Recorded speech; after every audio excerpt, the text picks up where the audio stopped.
Alrighty, what's up everybody? Peter Gilmore here for a late night video on this Thursday night, September the 22nd, 2022, or if you want from somewhere else, it is now Friday, September the 23rd, 2022. Thank you all for watching, wherever you may be watching from, on the Peter fucking Gilmore Wrestling Channel, youtube.com/Peter Gilmore. Thank you for watching. Make sure you like the video. Hit that subscribe button in my pants down in the description box below. As always, don't forget to follow me on social media, Facebook, Twitter, and Instagram. Share the video all over the internet. And don't forget to tap and slap that fucking bell. Treat it like it's your fucking bitch. Turn on all notifications so you don't miss a goddamn fucking thing. Excuse me. And that's all I gotta say about it. So, it's your first time watching. Welcome to the party, pal. And I hope you enjoyed the ride. But if you like what you see, if you're just floating around and you're not a subscriber of mine, but if you want to subscribe, hit the subscribe button, like I said, on this channel. Show my other channels your love and support. They're all in the description box below.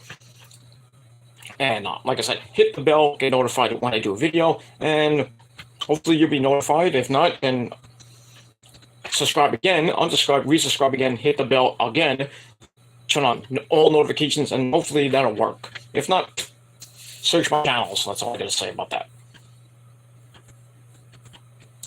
And that's pretty much it.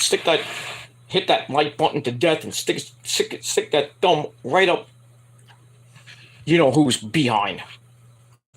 And that's pretty much all I gotta say about that.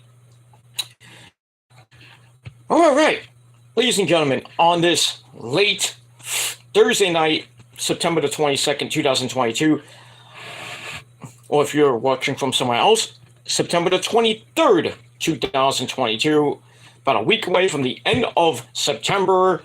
Tomorrow begins the first official day of fall. I mean, it started at 9 o'clock today, but officially fall begins tomorrow, and it's going to feel like fall. It's already feeling like fall now. It's 57 degrees at 1:25 in the morning here in the Northeast. So, you go outside, it's really breezy, which is great, but it's cold. So, if you're going out on this late night, or if you're in the West Coast, where hopefully it's a little bit warmer, but if it's cold there too, Bring your hoodie, bring your light jacket, wear some pants, don't wear shorts. So yeah. So today was the last official warm day of the summer. Summer has ended, and now we begin a new season of fall. And we'll see what happens with that. But like I said, tomorrow it's going to be really cold here in the Northeast, 64 degrees. It's going to warm up a little bit this weekend, but back down to by Wednesday, it's going to be about 70 again. So I can imagine what next weekend is going to be. But it is pretty much what it is. Hopefully it'll be warmer next week because I won't be around.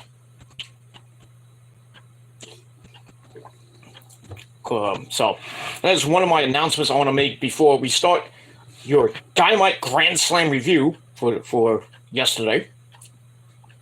One of the announcements I have is that next week, your SmackDown Rampage review probably will not be coming until maybe next Saturday night, or probably next Sunday. So because I will be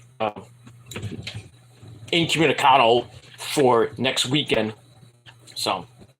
But hopefully I can get the review done by sometime on Sunday. I know it's football Sunday, but I'm going to try to get it early because the Niners game is at 4. I hope it's on Fox because it's the Rams and the Niners. It should be, but it won't because it's Fox. And I think the Giants are playing at the same... what time? Let me get my... I don't want to break my plate here. Let's see. Get the Bible of all football talk. Okay, the Giants playing at 1 o'clock next weekend. That's on most likely on Fox. So I doubt there'll be a 4 o'clock game. So the Niners, again, are preempted here in the Northeast. Fucking idiots. But yeah, the Niners play on Sunday on NBC, Sunday Night Football. As far as the Jets, I think they play at the same time, too. They play at 1 o'clock on CBS. Let's see here. Yeah, they're in Pittsburgh. So Giants can just be on at the same time. But hopefully, I'm praying to the lords of football that Fox gets the 4 o'clock game and CBS gets nothing. But then again, we'll talk about the NFL, led by a freaking idiot named Roger Goodell. Every time the Niners have a great game, they'll put on a game like the Sunday Niners against the Broncos. Not a great game, but I mean, because Russell Wilson's playing, so they just put it on Sunday night because it's the Niners. So, but it is what it is. But next week is Niners, I believe at home against the Rams. That's going to be a humongous game, division game too.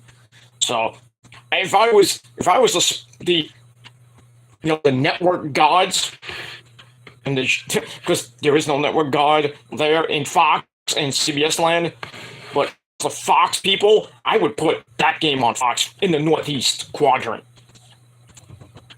Because I mean, you have the freaking the Bears and the Giants. Nobody's gonna watch that shit.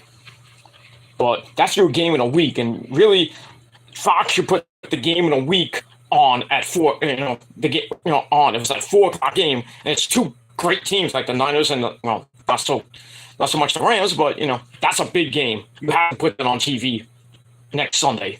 If not, then you're losing a lot of people in your West Coast. Well, not on the West Coast, but on the East Coast.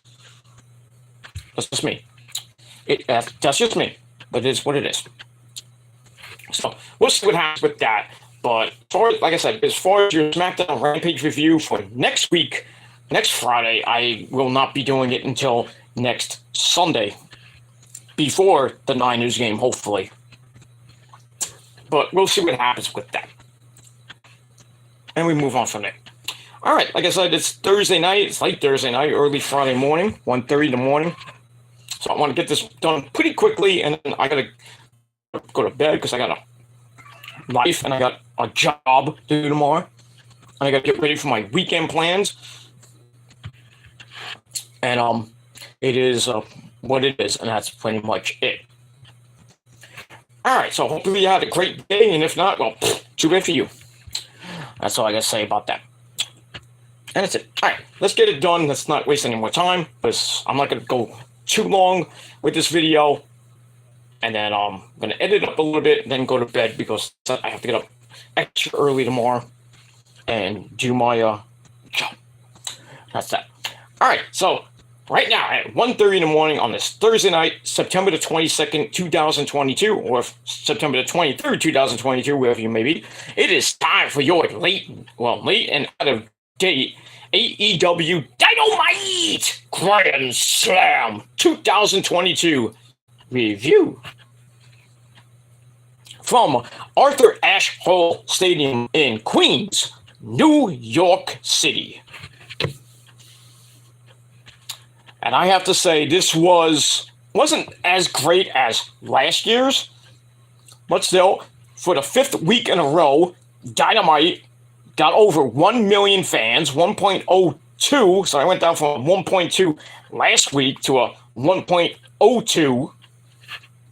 So it's a little bit of a disappointment, but still, it's over 1 million without Punk, without Kenny, without the Bucks. That's pretty damn good. And it is what it is. But the show itself was okay. I thought it was pretty damn good. Ratings-wise, not so much. Which I think is a little bit of a disappointment for Tony Khan, but that's just me. So we had 5 title matches on the show. The big one, for the Grand Slam AEW World Title, Jon Moxley and Bryan Danielson which was it was pretty damn good. We had a major debut. We have another debut on tomorrow night on Rampage. A former WCW heavyweight, well, I don't know if it was heavyweight champion, but he was in the NWA. He was in WCW. Had a long rivalry with the man called Sting. And if you read the spoilers, you know what it is. If you haven't, well, you're gonna watch. There's your clue. But that's all I gotta say about that. So it's gonna be a great Rampage tomorrow. We got the Rampage Battle Royal. That's gonna be interesting, and I called the winner, by the way. So that man will be facing the winner of the world title match. At a I don't know when it's gonna be. I think it's gonna be next week on Dynamite from Philadelphia, Pennsylvania. So let's see what happens with that. Also got Jade Cargill defending her TBS title against Dynamite, who's going to have rapper Trina at ringside. I mean, we saw Fabulous or Fabulous for you people that don't understand it, and you just like that mumble rap crap. Even though I like one song by Fabulous, but just me back in the day. So yeah, he was there. DJ Woo Kid was there. He came up with Acclaimed. And Action Bronson's going to be on Rampage tomorrow to sing Hook's theme as they're in the tag team match with the Factory, I believe. QT Marshall's Knots Factory. But it is what it is. Also got Sammy Guevara and the Spanish God, Sammy Guevara, taking on Eddie Kingston, the man who really needs anger management in a big way. And other than that, we also got the House of Black, Brody King, and Buddy Murphy with Julia Hart at ringside, taking on the man called Sting and Darby Allin. And that's pretty much it for that. But some other matches on the show. And like I said, that semi-debut of a former NWA WCW star. I'll just say that. And he knows Sting very well. And it's not Ric Flair. But I'll just say that. Alright, so let's get to Dynamite Grand Slam before we get to Rampage Grand Slam tomorrow at 10 p.m. 2-hour show. Oof, that's going to be a lot of wrestling tomorrow to watch. 8 p.m. to midnight. Oof. Craziness. Well, one is live, one is taped. So. And also you got Victory Road in between for Impact Wrestling with their 25,000 fans that are going to be actually watching that pay-per-view. But not even a pay-per-view, it's just an event. But it is what it is. I mean, we're going to have a Barbed Wire Massacre match. Barbed Wire Massacre 5. I didn't even know there was 4. Where was the 4th one? I don't know. I think one of them was Sabu. I think, well, maybe 2 of them were Sabu. The 3rd one was LAX against the Chris brothers, the Christ brothers. You remember that one? That wasn't televised, and then we saw like clips of it. That was a crazy match. Homicide and Hernandez, the original. Well, not. I just said the original LAX, or maybe it was the original LAX. Against the Chris brothers when they were with a good friend Sami Callihan. Well, I believe this 5th one. I don't even know what the 4th one was, but this is the 5th Barbed Wire Massacre in Impact history, and I think it's going to be Sami Callihan, Moose, and I think Steve Macklin. I thought it was Impact anyway, but. Yeah, but nice barbed wire match, but it's like fake barbed wire. Not very punctured barbed wire that we see in like CCW and FMW type barbed wire. That can actually puncture you and shit. You know, stuff kind of meh. version of barbed wire, but it is what it is. But yeah, so we got that. We also got Josh Alexander defending the Impact World title against Eddie Edwards. Not that I want Eddie Edwards to win, but it is what it is, and let's see what happens with that. I think Josh Alexander will retain the belt. Going into Bound for Glory, which is October the 7th. I believe it's October the 7th. So that should be interesting. See what happens with Bound for Glory, which is basically Impact's WrestleMania. Next to Slammiversary, of course. We'll see what happens with that. Also, we got the Motor City Machine Guns against the who are they facing? I thought it was the Bullet Club. I think it's the OG Kingdom, Matt Taven and Mike Bennett for the tag team belts that the Kingdom have now with Honor No More. But I think the titles will change because Maria Kanellis' contract with Impact is about to go. The same thing with Taven and Kanellis, or Mike Bennett. Their contracts are about to expire, so I would think that the Motor City Machine Guns will win the belts again. I believe for the third or maybe the fourth time on Impact, but I'm not sure. So, but there's a lot of rumors going around that Maria Kanellis could probably go back to WWE. I don't know why. Why would you go back to WWE that released you not once but twice? Now that Hunter's there, maybe things will get better, but for them. And then we'll actually finally see Matt Taven, who the WWE wanted. He was on their radar for a long time, even when he was in Ring of Honor. So maybe we'll finally see Matt Taven in a WWE ring, whether it be NXT or probably on the main roster. And then we'll see Maria Kanellis back in the women's division, which I think is a downgrade from the upgrade that AEW got last night. I'll talk about that lovely person in a little bit. But all in all, Grandslam was, in my view, it was pretty damn good. And let's get into it. Let's not waste any more time with that. And the chat room's open like Rebby Sky's legs 24/7. But not going to be open for the chat room is not going to be open for too long because, like I said, this is not going to be a long video because I got to go to sleep a little bit early and I have to get up early because I got a job. I got other things to do on like Friday. I got physical therapy as well Friday afternoon, and I got some errands to run before SmackDown goes on the air and Rampage. I got some things to do and people to do. I mean, see, but it is what it is. So I get to that. Get to that tomorrow.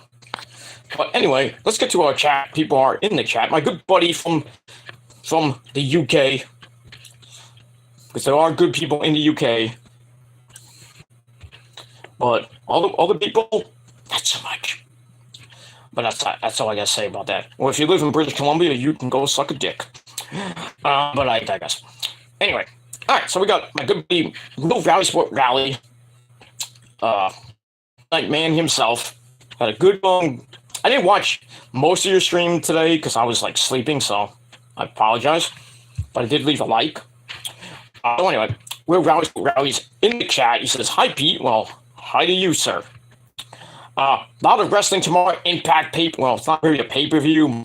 You can call the pay-per-view if you want. Victory Road 2022. SmackDown, Rampage, SmackDown Live, Rampage take from 10 to 12.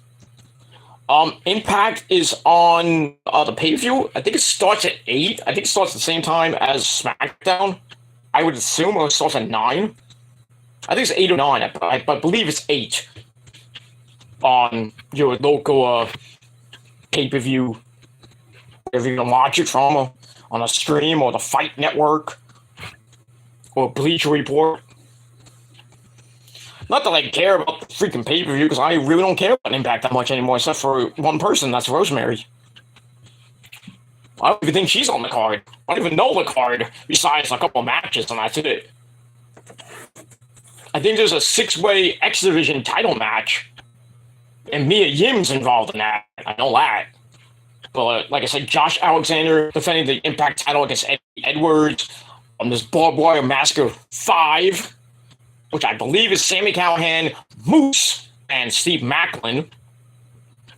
I think. I'm not sure on that.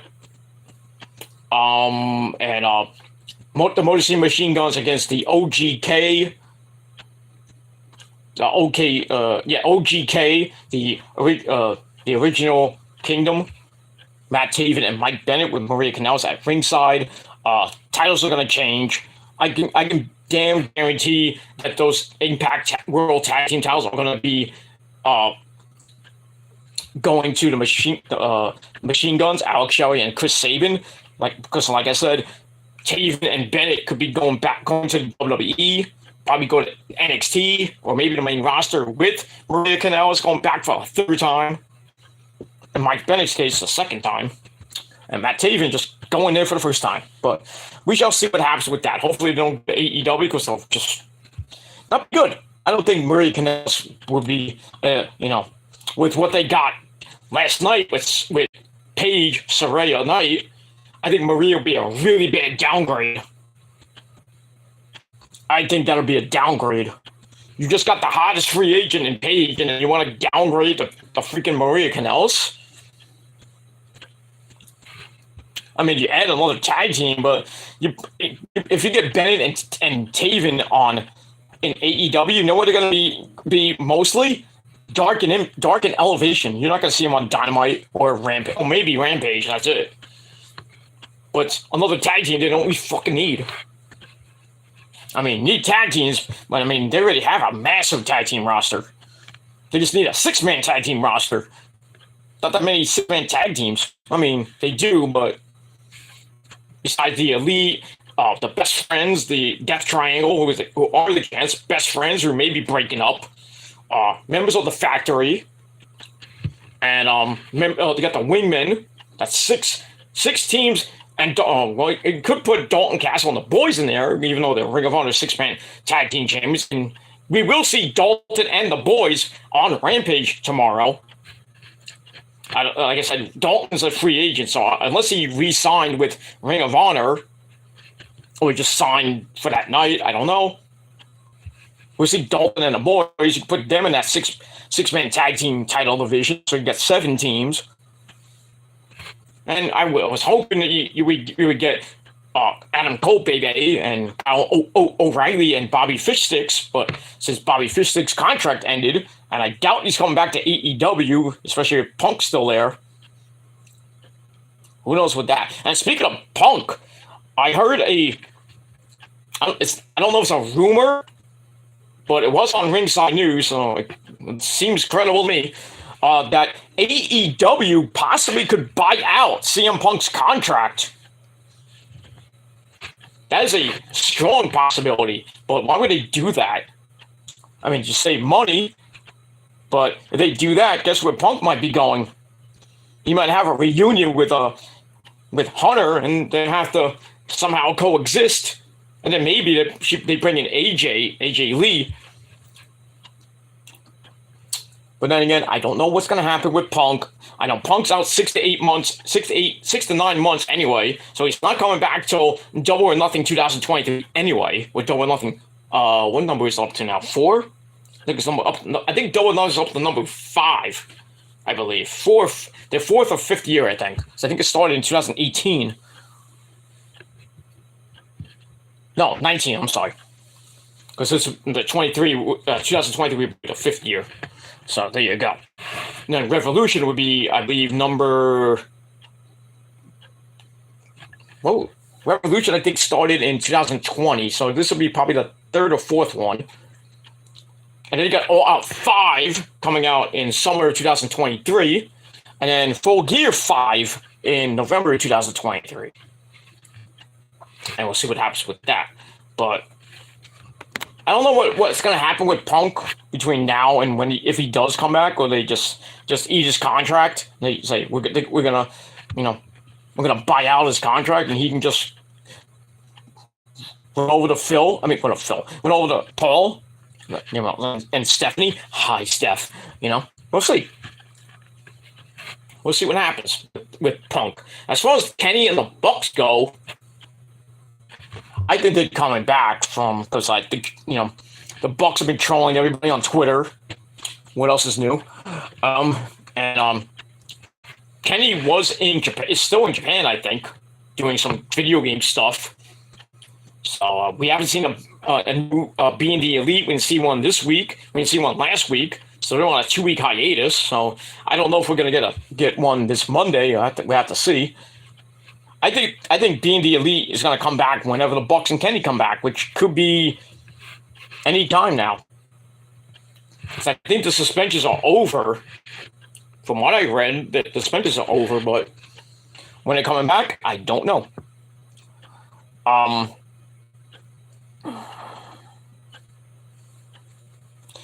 But we shall see what happens with the Bucks and Kenny. If they do come back, I think it's going to be not this week, this coming week, the following week, which is the 3-year anniversary of Dynamite. And I think that's in Washington, D.C., so we shall see what happens. I think they're going to come back at the 3-year anniversary show. It's a big show, like Grandslam is. So I would think at a big show they would come back. So, or if not, they might prolong this to Full Gear, which is going to be in Jersey. So we'll see what happens. We shall see what happens with that. All right, we move on from that. Okay, let's go. Oh yeah, so a lot of wrestling tomorrow. But I'm only gonna watch SmackDown and Rampage. I'm not watching Impact at all. I could care less what happens with that. Just watched Steelers. The Steelers versus the Browns earlier. Surprised the Browns won. Wow, they won. Another freaking week is going great in my fantasy league. I did okay. I won the Monday night games. I got Philadelphia to beat the living crap out of Vikings. And then I had who was the other one? The Bills destroyed the Titans. Boy, did they do that. And they helped me massively in my fantasy league. Nice good 80 points, thank you. Because they covered the spread, which is twice. If they cover the spread and they win by a lot, I get double the points. So I got double the points, which I was happy for. And I won the week, which is great. Thank the Lord for that. But yeah, I lost some games on Sunday. I lost the Giants, of course. Well, I picked Giants actually. They finally won. So I had the Browns to beat the Jets, but how the Jets won it with those 2 touchdowns in a minute. I lost. I thought I won the Raiders game, but then I heard that Arizona came back to win that game. I was like, crap. But then I lost. I lost because the Jaguars beat the Colts up 24-0. I lost that game, which sucks. But I won. I won the upset of the week, which was Miami beating the Ravens. Oh, that was great. Thank the Lord they won. So that helped me big time with that. And the Niners won, so that's even better. So, and they won. They didn't win. Well, what did they win? They won by 20, so they were favored to win. So I won by spread, but I didn't win by a lot. Then I won by 20, which I just. If I win by more than like 3-4 touchdowns, I get double the points, but I won by 20 points. So I won by 2 touchdowns. So I was this close to getting double the points, but still. I won the week, and well, right now I'm not even in first place yet. I'm pretty close. I'm in 3rd place right now, but hopefully this week will be a better week. But if you're saying the Browns came back to win against the Steelers, that's not having a good week. So I'm 0-1 so far. So I'm not gonna hope that the Bungles beat the Jets. I got the Cowboys to beat the Giants at home, but knowing how the Giants are right now, I might have to. I think it's. Well, I do have a date. I can change the pick, so my picks don't have to be until midnight tomorrow. So actually, they're in, but now I can't change it. So never mind what I just said. So So hopefully Dallas wins, even though they don't have Dak Prescott playing that game. So I think the Giants are going to destroy them at home. So I'll probably lose that game. I'm hoping the Niners beat the Broncos in Denver on Sunday night, but we'll see what happens with that. So that's kind of my upset of the week. But I mean, the Niners are favored actually, so go figure that one out. But yeah, I watched Impact. Mia Yim contract ending soon. She's great. Yes, she is. She's a beautiful lady. Actually, on her Instagram, she put up an old picture of herself and Adam Cole baby from like 2000 and what year was that? Had to be 2011, 2012. When right around the time I think it was before he won the junior heavyweight championship when they got together. That was a good couple in CCW. Mia Yim and Adam Cole, baby. And then Adam Cole wins the freaking junior heavyweight championship, becomes the Panama City bad boy, which then I took and made it the Hollywood bad boy. When I was in the XWF, I changed my gimmick around to his when he was doing the whole suck my gimmick. But I made that better than his 2016-17 gimmick when he was doing that stuff in PWG and brought it over to Ring of Honor. I made it 10 times better, but I digress. But yeah, Mia Yim is great, and I could probably see her going back to WWE. I mean, because they got rid of her with the whole Retribution stuff. So, I mean, they're not really doing anything with what's his name, T-Bar, or I call him T-Bor, Dominic Dijakovic, which really they should just change his name back to that, and then make him a massive star, maybe go put him back in NXT, try to work magic like he did when he was there, had those epic matches with Keith Lee. Ooh, those are great. And then you put Mia Yim back in the women's division, because you need a lot of women down there. There's like nobody there, basically. So I would put Mia Yim back in NXT. Maybe let her fight. Well, I would say Mandy, but Mandy's probably not going to be there. I think after Mandy loses the belt, I think Toxic Attraction will go to SmackDown. And I join that roster. And where's the champ, which would probably be... I doubt it's going to be Kaylee Ray or Alba Fire. But, no, I'm still thinking it's going to be Nikita Lyons. But we'll have to see what happens with that. But, like I said, Mandy Rose and Toxic Attraction will probably be going up to the main roster probably by after Halloween Havoc, which is in 6 weeks. So, or 5.5 weeks from now, but it is what it is. So we'll see what happens with that. We'll see what happens with Mia Yim when her contract ends, which I think it ends after this month, I think.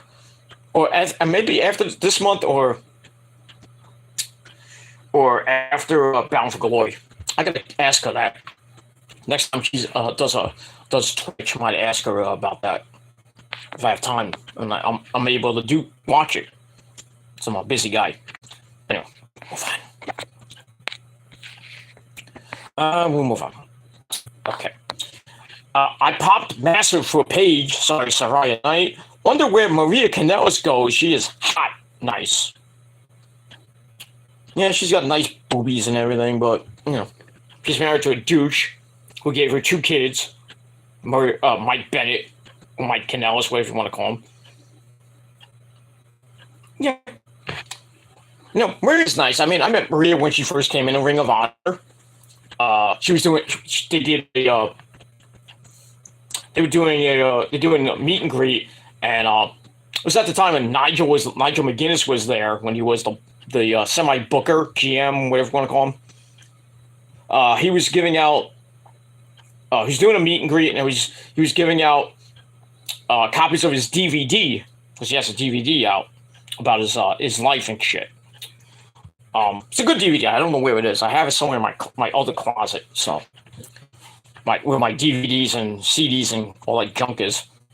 So yeah, so I met Nigel, took a picture, and then I met Maria Kanellis. I think this maybe before she met Mike Bennett. I could be wrong, but yeah, took to Maria and everything. Then I met her again a couple years after that. Then I think she was with Mike Bennett at the time, and I asked Maria just for an autograph and a picture. She's like, "Oh, we're a package thing." I was like, "Oh, okay, sorry." So she kind of stiffed me out of an autograph, but I wasn't mad about it. But I met Mike Bennett before when he was the Prodigy in Ring of Honor. When he was well, he wasn't TV champ. He was going after Christopher Daniels, who was the TV champ back in that time. I did meet Matt Taven, not once but twice. Didn't call me a Melvin or anything, but there's a lot of Melvins on this website, I'll tell you that much. And they're fucking marks, too. But I digress. But yeah, Matt Taven's a pretty nice guy. He's a very nice guy. He let me hold, when he was Ring of Honor champion, he let me hold a belt. The new look belt, the one that's out, I mean, no one loves now. Well, not that one, but not the old school one that Claudio had. Well, yeah, Claudio has. Well, Claudio had, let's say, I'll get to that in a minute, the old school Ring of Honor belt. But when Matt Taven had it, I held that, and I held when Jay Briscoe had it. So I know how that belt feels. That's heavy. It's like 20 pounds of gold. Sheesh. I'm like, how do you carry this in the airport? How do you get through customs? But I have held the old school Ring of Honor world title. That's one title. I actually, if I ever wanted like a custom belt, that'd probably be the one belt I want next to the Winged Eagle title, and maybe the big gold belt. But I would rather have the unified Ring of Honor title that, well, now I'll get to that in a minute, that the Wizard has. But that's the one belt I really want. But at the time, it was like $450 just at a house show or a pay-per-view if you go get it. But now, I think, I don't know how much it is on the Ring of Honor website, or if you can get it on Amazon, probably like $500-600 with shipping. Oof. No. But that's the one that I'll get. Anyway. Okay. But yeah, Maria Kanellis is pretty nice to meet. But yeah, when Paige came out, watch my reaction video on a video before this, my last video. Watch it. I mean, it is, my reaction. I didn't think it was gonna get a lot of hits, but it's like over 300 plus hits so far in one day. I didn't think it was gonna get that massive, but thank you all who watched that. Keep it coming. Hopefully by the end of this, by this time next week, maybe have more than 500 hits. We'll see. Maybe more than 500. We'll see. It keeps going up and up like my dick in your mama's ass, but you know that already. But I would love to meet Paige. I actually mentioned the Paige on her Twitch. It's like, when you coming to Brooklyn? I mean, she is coming to New York, but it's not anytime around my area. Is like in Queens. I'm not going to Queens, especially when they do a lot of signings at the Wrestling Universe in Queens. But it's like not even a hop, skip, and jump away from me. It's like way far. But I did mention to her that it's like, hey, I mean, you should come to Warriors of Wrestling. Just call up Joey B. My good buddy Joey B. I would love to have Paige there, because you know how many people will be there? A lot. Especially in that dinky place that they run out of when they do come around here. I mean, I have met her mom. I have met her mom, the original, Soraya Knight, the first.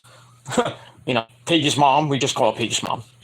I have met her. She is a doll to me.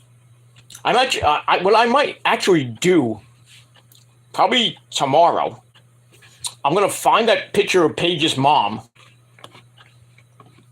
that I took in May 2019, I believe it was. Remember when the movie came out with Paige's movie, or what was that movie called? I can't remember the name of the movie, but it's a movie about Paige. It's like right, maybe around the time it came out, or maybe a few months after it came out. So Paige's mom came to New York, and they did a made a 50 with you type show for WWE. Did a Star Wars type show, and it was a double show too, which is even better. So Saraya Knight was on the main show, and I think she fought on the second part of the show. I could be wrong on that. But I know the first show she fought Darius Carter, and they just beat the crap out of each other. Darius Carter like smacked her around like he's like she was his bitch or something like that. Like they went in the crowd, like right around where I was sitting, beating the crap out of each other. I should have filmed it, but I didn't. But anyway, I met Paige's mom. She's a very nice lady. I told her like, right to her face. I was like, my girlfriend loves your daughter. She does. She does. Paige, the missus loves Paige. I do too. I'm glad Paige is in a better place now than where she was when she was in WWE during her wild days. She was like 18 or 19 when she debuted in NXT. She was really big spitfire, and she had some good years, and then she got with the wrong people. And all that stuff happened to her, the Brad Maddox stuff, the Xavier Woods stuff, her nudes getting leaked, some of her sex tapes got leaked. And then she just, her career just went downhill. I think she was doing drugs and partying too much. We saw that on Total Divas. And she got suspended. She got with Alberto Del Rio, which I think was a really bad idea for her. Because Alberto Del Rio almost killed her and almost got her pregnant, which would have been really bad. But thankfully, she got rid of that douche. But still, then she got her neck snapped by Sasha Banks by accident during a house show. And that was the last time she was actually in the ring wrestling. But after that, she was a manager. We remember her with the Kabuki Warriors, Kairi and Asuka. And they turned on her, and then that was the last time we saw her on TV, besides the whole talk show with Renee Young.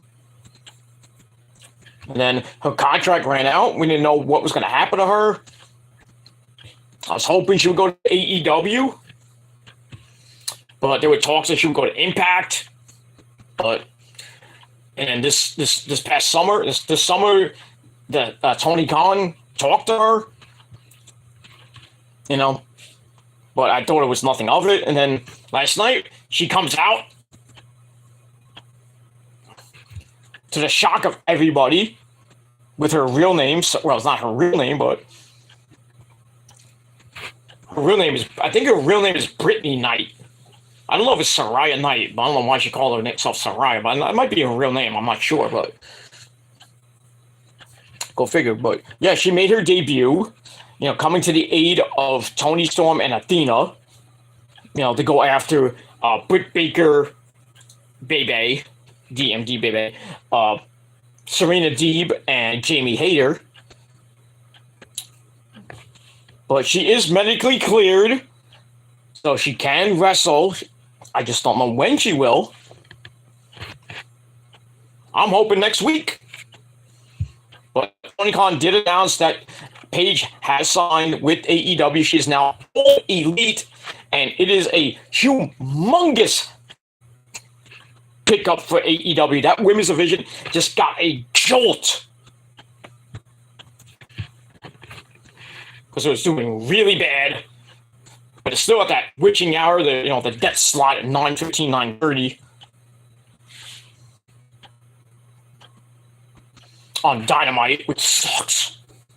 But people are saying, "Oh, she's gonna be on Dark and Elevation in 3 weeks." I'm like, shut up. And then people like making fun of Paige, like, "Oh, she's gonna." It's like, what? She's gonna have a threesome. Which two guys she's gonna get with? And then people like making fun, like, "Oh, it's gonna be like Powerhouse Hobbs and Ricky Starks or something." Like, shut up. You people are fucking marks. She's done with that three-way crap. She has a great boyfriend, Ronnie Radke, who plays her theme song, by the way. She's doing great. She doesn't need to go back to those wild days anymore. She's 30 years old now, so come on. Get those thoughts out of your head, you freaking perverts. Marks. But I digress. But yeah, I popped too, dude. I popped.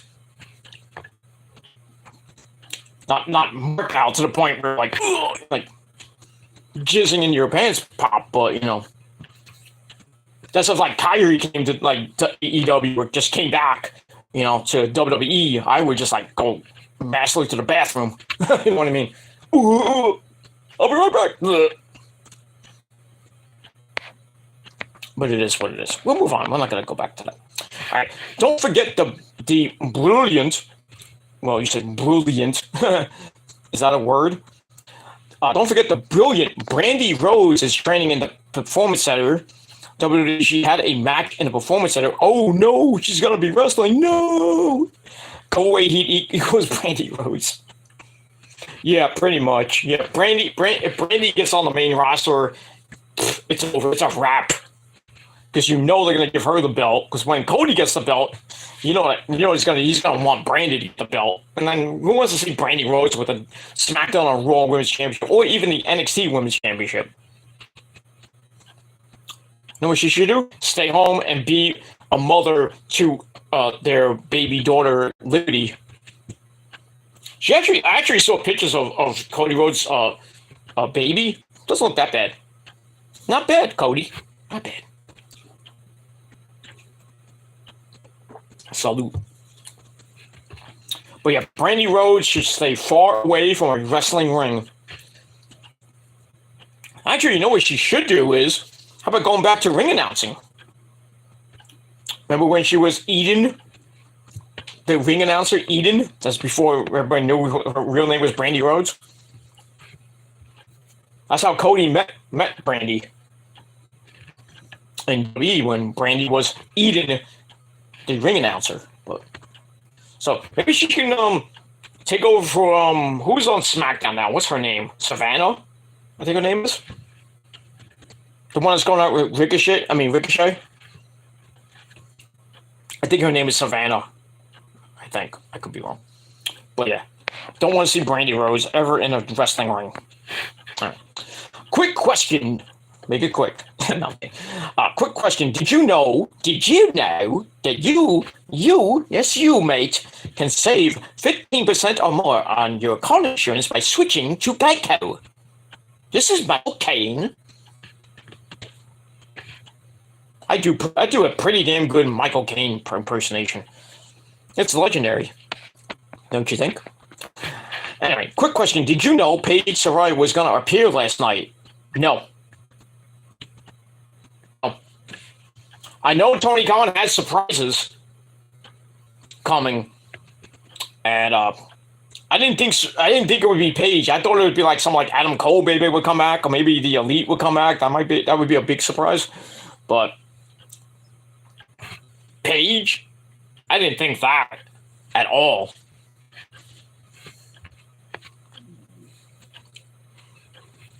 I did not think Paige would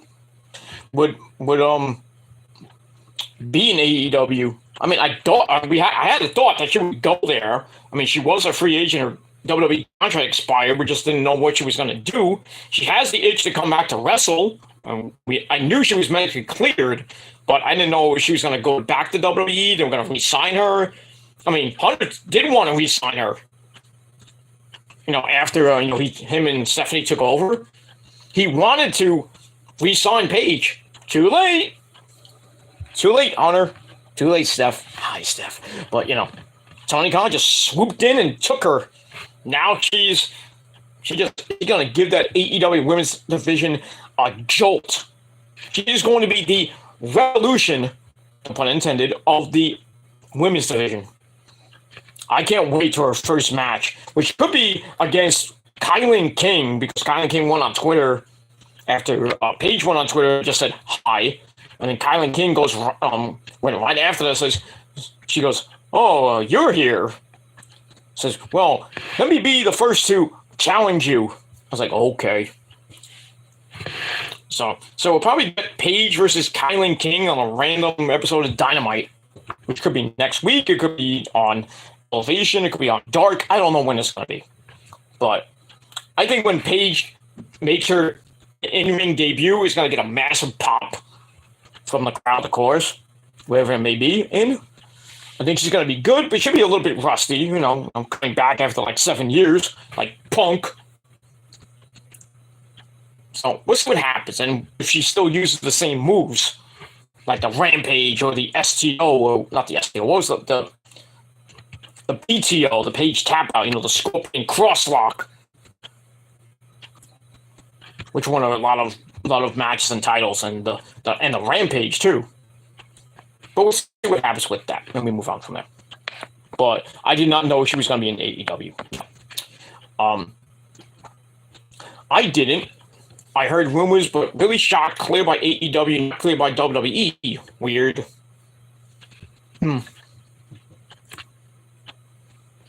Yeah. I heard the rumors too, but like I said, I didn't think she was going to appear last night. I think if they were going to sign her, they would probably do it at maybe Full Gear, but or the 3-year anniversary show. But it's just like in New York City, and boy, did she get a pop! Because the New York fans are just like the greatest fans in wrestling history. They're great sports fans too, except for the New York Yankee fans. They can go to hell. Oh yeah, Yankee fans, you clinched the playoffs. Whoop the goddamn freaking do. You won 10 innings again. Whoop the goddamn do. You're playing Boston. Boston sucks. Whoop-de-doo, congratulations. But guess who made the playoffs first? The Mets. Oh, and to Philadelphia. The Philadelphia Filthies. Thank you. Thank you for doing the Mets a solid tonight. Thank you so much. Beat the Braves 1-0 in Philly. Great pitching game. But all they needed was one stinking run, and they held on to beat the Braves 1-0. So the Mets, the lead is now 1.5 going into this weekend. Braves got 3 more against the Phillies this weekend. The Mets start on their final West Coast trip of the year. Possibly. Well, for the season, I should say, not for the year yet. Because they could play the Dodgers. We'll see if the Dodgers don't choke. Never know in the world of baseball. So Mets got Oakland this weekend. Chris Bassett on the mound tomorrow. And then Goat and Scherzer. Oh, I feel bad for you, Oakland. I really do. So we'll see what happens with that. See, hopefully the Phillies can win at most another game out of that 3 games. Friday, Saturday, Sunday. Hopefully they win 1. I would love 2. I would love for the Phillies to really, really, really do the Mets solid. Take 3 or 4 from the Braves and really put the Braves adios in the rearview mirror, and the Mets can cruise, hopefully, to that division title, which is so right now up for grabs. But like I said, 1.5 games up on the Braves with 11 to play. The magic number is 12. No, actually, no. I think it was 12. Now it's, I believe, 10. I think it's 10 or 11 now. So, if all goes well, the Phillies win tomorrow, the Mets win tomorrow, it becomes 8. And then Saturday, it could become 6, possibly 4 by Sunday. And then the Braves start a 3-game series in Washington against those Nationals. And hopefully the Nationals can do us a solid, which they won't. I mean, they won that one game. But I would love for the Nationals to take 2 or 3 at home against the Braves, especially win that Monday game because the Mets are off on Monday. So the magic number could be the Mets could clinch on Tuesday or Wednesday if all goes well at home. But I still think it's going to be in Atlanta. I would love that. But the problem is I don't have SNY. So if the Mets clinch in Atlanta, I can't watch it. I have to actually get it off the SNY YouTube so I can do a reaction and just say, "Hey JD, guess what?" Just laugh at JD because the Mets are gonna hopefully win the division, but you never know. You never know. And then hopefully the Braves get destroyed in the wild card round. They get beat, and when they get beat, I will laugh even more. Same thing with the Yankees when they get kicked out of the playoffs. I will laugh, but I know the Yankee fans will laugh when the Mets get knocked out. Hopefully, it won't be in the first round, but I guess a really team, you know. But we'll see what happens. We got 11 games left. The Braves got 13, so. You know, 3 more. They got 3 more this weekend. 3 more Monday, Tuesday, and Wednesday. And then they got that series against the Mets next Friday, Saturday, and Sunday. Oh, I hate being away for that fucking series. Damn it! I have to watch it at a bar. Where I'm gonna be. I have to watch it at a bar. But I'll be with all the Met fans, so I'll be happy. But we'll see. We shall see. And then, next Saturday's game is going to be on Fox, but that's going to be at 7 o'clock next week. So I'm hoping to be home in time to watch it on Fox, but we'll see. And then next Sunday is going to be on Channel 11, I believe. Oh, no, it's going to be on ESPN. So I don't even have ESPN on this freaking Weekman TV because I got the regular package. So I don't get the sports. Most sports channels except for Channel 11 and Fox 5. I got TBS and TNT and USA Network. But I do have the NHL Network, so I get to watch all the NHL games.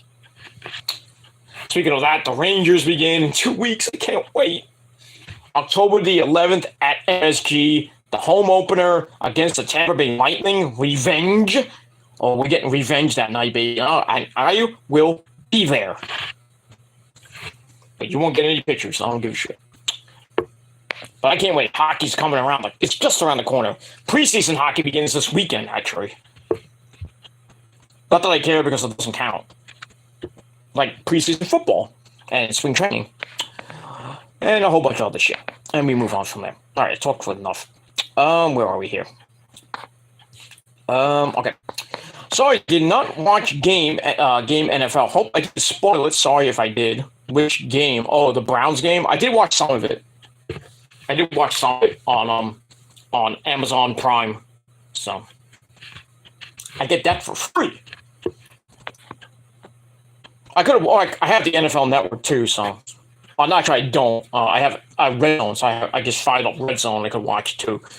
But since it's on Amazon Prime for free, even though I get Amazon Prime for free and not Netflix. Netflix I have to pay for, which sucks. Disney Plus I don't pay for either. And same thing with Paramount. But to watch the only thing I have Paramount for is just to watch Beavis and Butthead.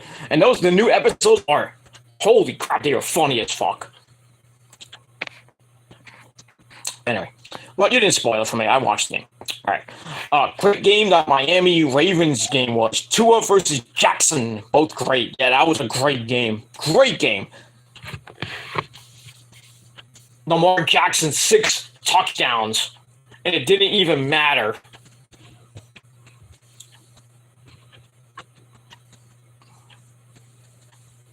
Because Miami just came back. Tua, whatever his last name is, Tua came right back. Well, actually, I think Lamar had 5 touchdowns, and Tua had 6. Because the Ravens just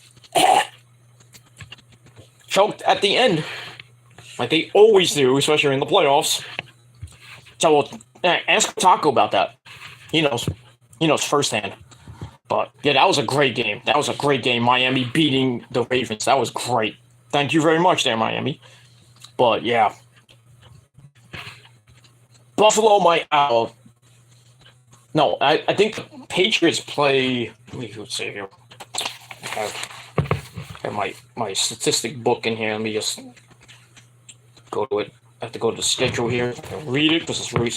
I hate this book. I hate sometimes because look how small this is. You can't even see it. You can barely see it. I have to like go superimpose it. So let me see here. Baltimore plays New England in Foxborough Sunday. I think Miami Buffalo is going to be the game in a week. So that might be on CBS. So not that I care because the Giants don't play that day either. So you get the I watched the Jet game because it's a 1:00 game on CBS against the Bungles at home, and then probably after that I'll be watching Miami and Buffalo beat the fuck out of each other. And then after that, I'd see the Niners hopefully destroy Denver. But at least, the problem is Sunday Night Football is not with Al Michaels and Chris Collinsworth. It's with Mike Tirico and Chris Collinsworth. I mean, I'm okay with Mike Tirico as long as it's not Joe Fuck, who's on Monday Night Football. And I got to wait. There's a Niner game on Monday night. I forget when, but I have to listen to him. Thankfully, I put him on mute. Him and Troy Gaiman. Ugh. I don't even know why they're still doing football games. They are boring. Biased motherfuckers. That's what they are. Alright, I gotta finish this up because it's 2:30 in the morning.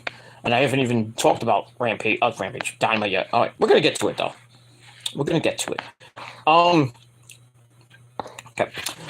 You got the Broncos on Sunday. Okay, hope you win. No. Are you an idiot? Why would I pick the Broncos over the Niners? Are you dumb, dude? I mean, seriously.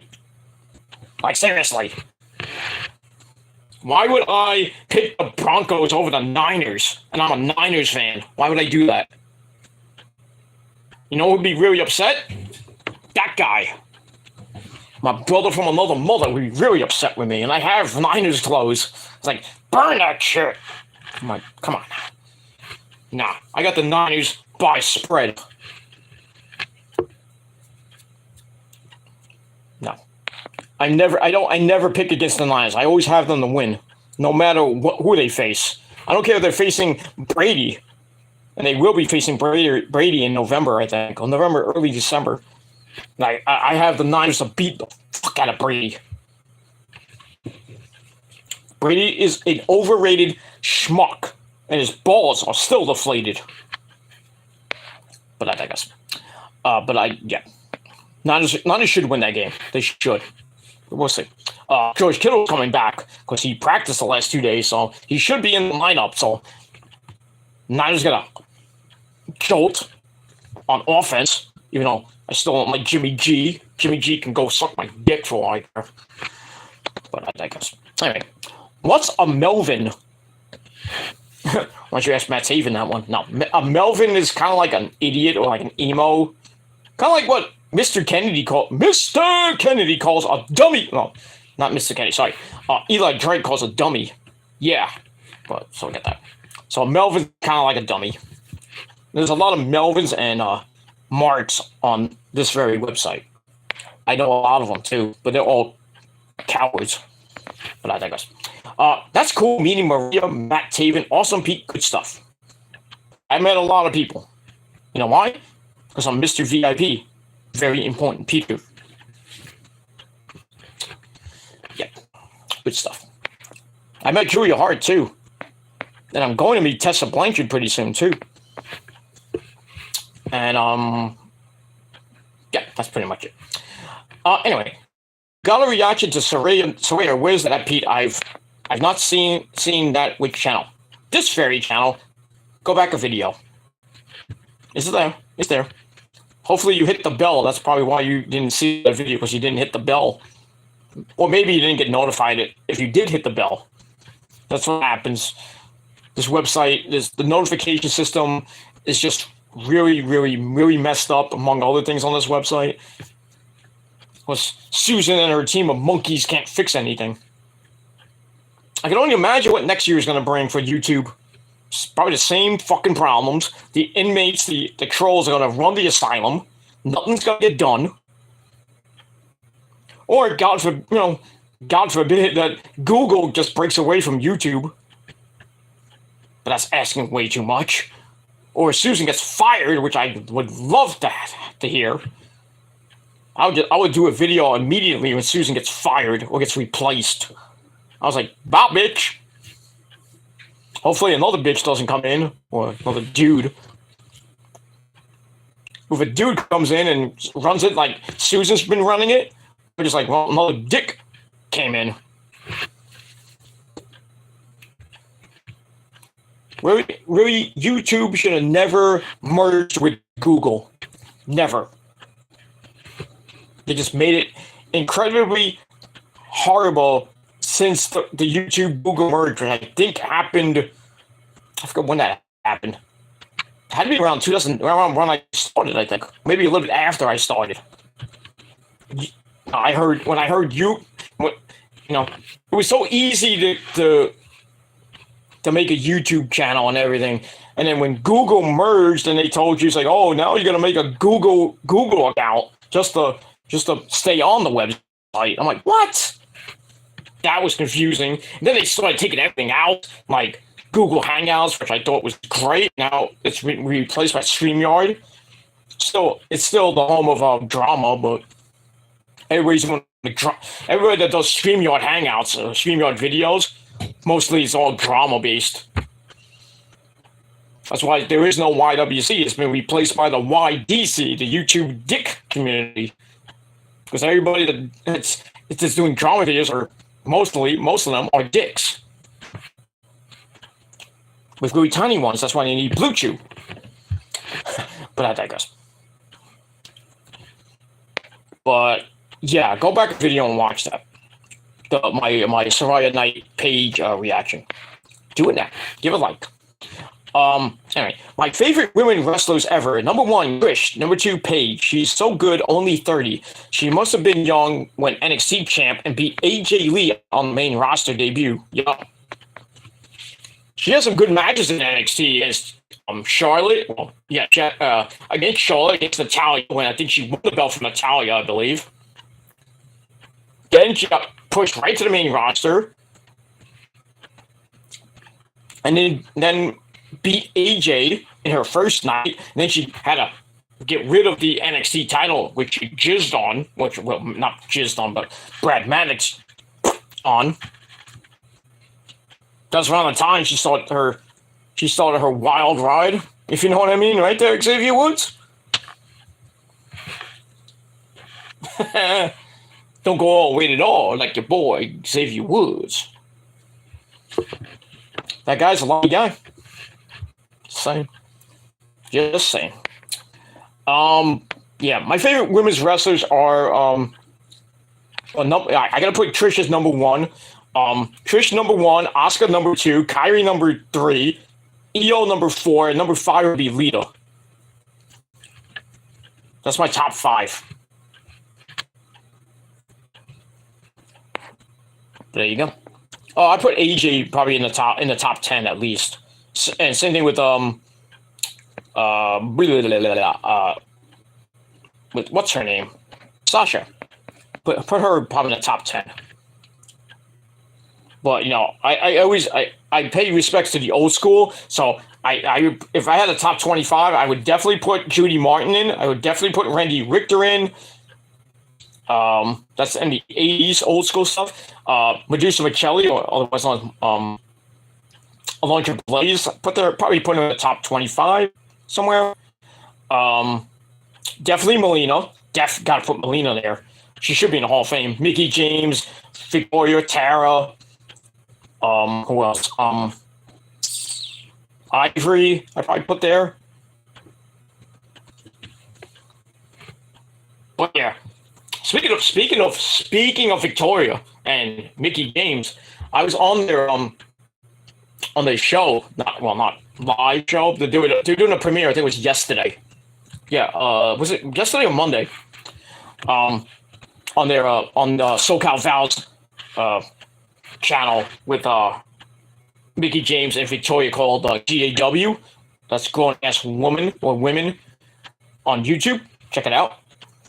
They were talking to Chelsea Green, and yeah, I just decided to go in the chat, just said hello, and then out of the blue, Lisa Marie Veron, and we all know that's her real name.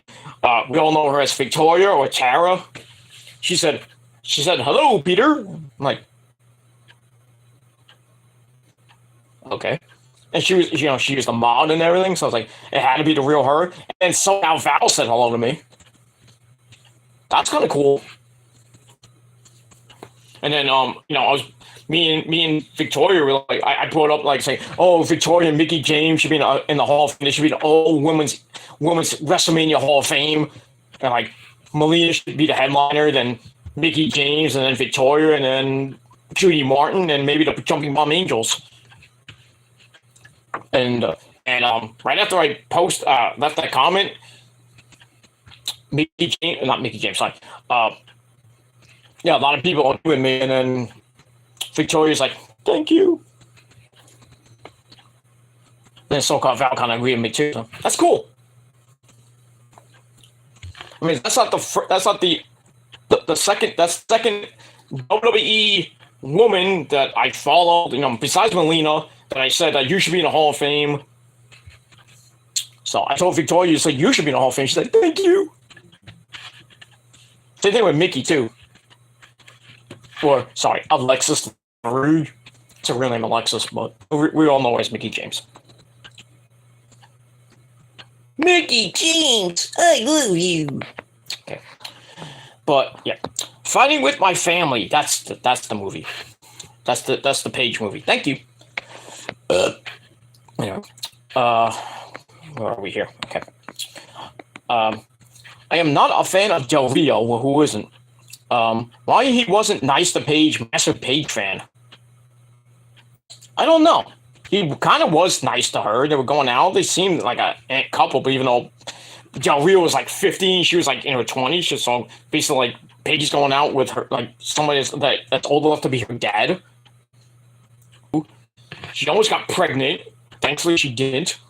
And then the whole thing where Del Rio was getting mad, he was drunk, and he said some shit about Triple H, which led to the suspension.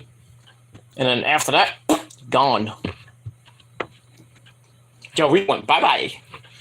Went to Mexico, beat up some chick.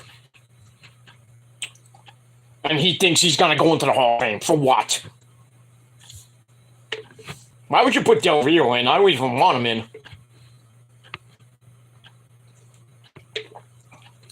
Del Rio should get the Benoit treatment, never be in the Hall of Fame. Because he's a bum. He didn't really do much. Oh, like the only major thing he did was beat Cena. That's the only thing. When he beat him for the United States title. One good thing. Everything else, pfft.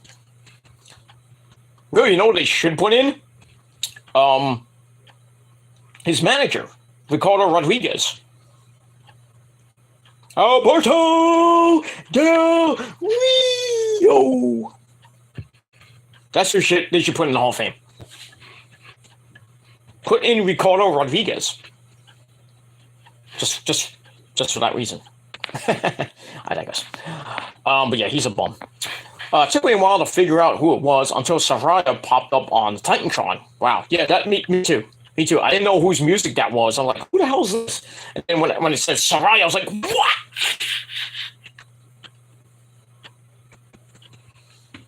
I wanted to show I had it all taped and I showed when she came out. But then I was about to upload it. I was like, you know what? I did it one time and I got copyrighted for it. I had to take the video down. I think it was because there was I forgot what it was. I think it was it wasn't the Eddie Kingston threw Sammy Guevara off the top of the Blood and Guts, but that was it. I forgot which one it was. I did it. No, it was the WWE got me for copyright claims. I did something with a WWE thing. I forgot what it was. They got me for a copyright claim. Fuck you, Vince. But the last few times I put up AEW content, thankfully Tony Khan and his little minions didn't come and get me. I mean, not that I care, it's just a copyright claim. I mean, I would appeal it, but if I lose, I still keep my video, thankfully. So, but yeah, the copyright stuff on YouTube is just stupid. It's just freedom of expression and freedom of speech. Why would we get a copyright claim? Stupidity. Anyway, but yeah. But I popped when her name came up on the Tron, and then she came out. Great. Just to let you know, Kylan King is very good. Her finish is awesome. Kingdom Falls. Yeah, it is awesome. Right, Mike? Yeah, it's awesome. Why didn't you say my name? All right, I had to. Never mind. Go to bed. Okay, bye. Okay. Shh. Shh. I'll say awesome anymore.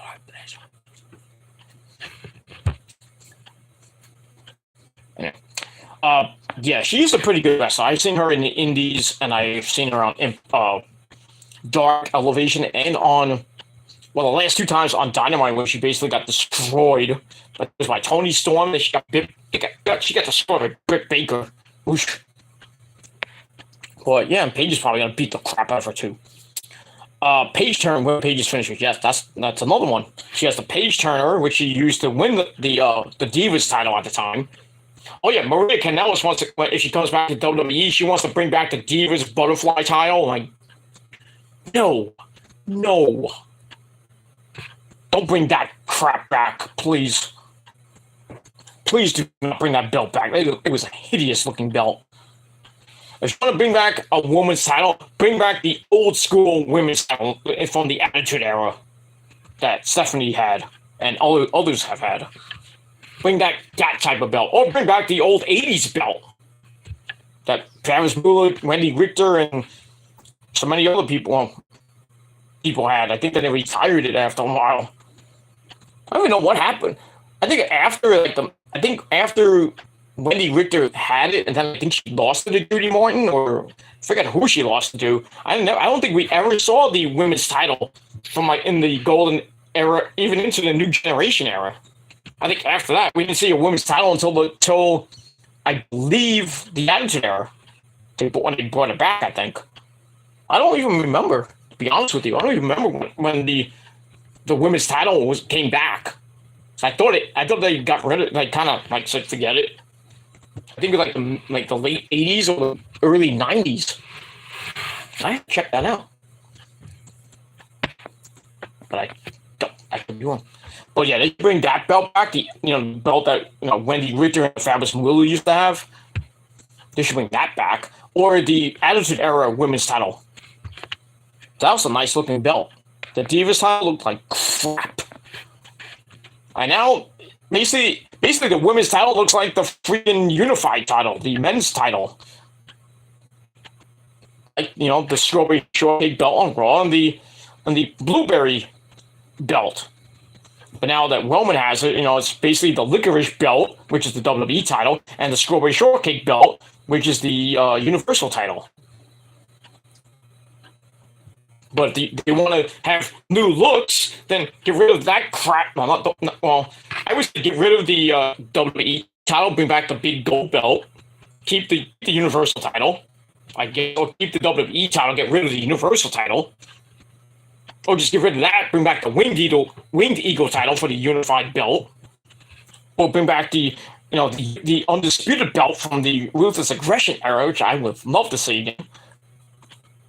The tag belts need a massive change.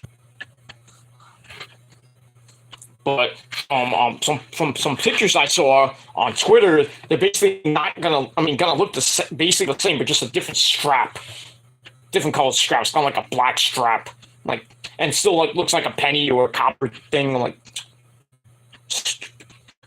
I think the U.S. belt will stay the same. The Intercontinental title should go back to the 80s looking belt that Cody used to have and The Miz used to have. What they used to have before they changed it when I think it was AJ Styles won it, or Jeff Hardy dude won it. When it's now that Walter has it, that's a horrible looking Intercontinental title belt. Horrible. But yeah, the women's tag team belts look like crap. Same thing with the NXT women's tag team belts. But yeah. Al Michaels is my favorite NFL commentator on Amazon. Oh, he is on Amazon. I didn't even notice that. I thought he retired. I didn't know he was on Amazon. Oh, thank you. Now I know. He's a good commentator. I like him. I like John Madden and Pat Summerall back in the 80s. And another guy from the 80s, Howard Cosell. This is Monday Night Football on ABC. Love Howard Cosell. Great guy. Anyway. But thank you for letting me know Al Michaels is now on Amazon. Cool. I have not checked who the Saints play on Sunday. Okay, now I have to get the book again. Let's see. I think he played Tampa Bay last week in that Fightful game. The guy on Tampa Bay, what's his name? Evans got onto a humongous fight because he was defending Brady. And Brady was like throwing a tantrum on the field. Settle down, dude. The Saints are in Carolina, so they should easily win that game. Tampa Bay plays Green Bay this week, but they won't have Mike Evans. Tampa Bay won't have Mike Evans on the team because he's serving a 1-game suspension, and he tried to appeal. And the NFL says, no. You threw a punch. You're suspended. That's pretty much it. But that's all I can say. All right, so yeah, good luck against the Carolina Panthers this weekend. There you go. I've seen that video. I get notifications, ding, and I watch you. Good job. See, the notification bell does work sometimes. Not all the time, but sometimes. Anyway, GAW-TV, I watch it. Great show. Yeah. I actually saw my good friend Eric Lima in the chat. I was like, what are you doing here?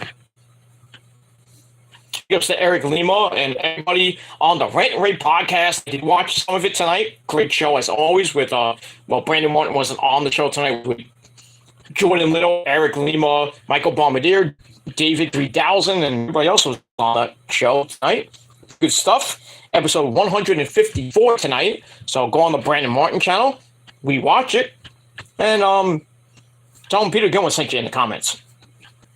But good stuff. Good show. Good show. I can't comment anymore, but I'm trying to, since I'm kind of banned for like a year with those guys, but things happen.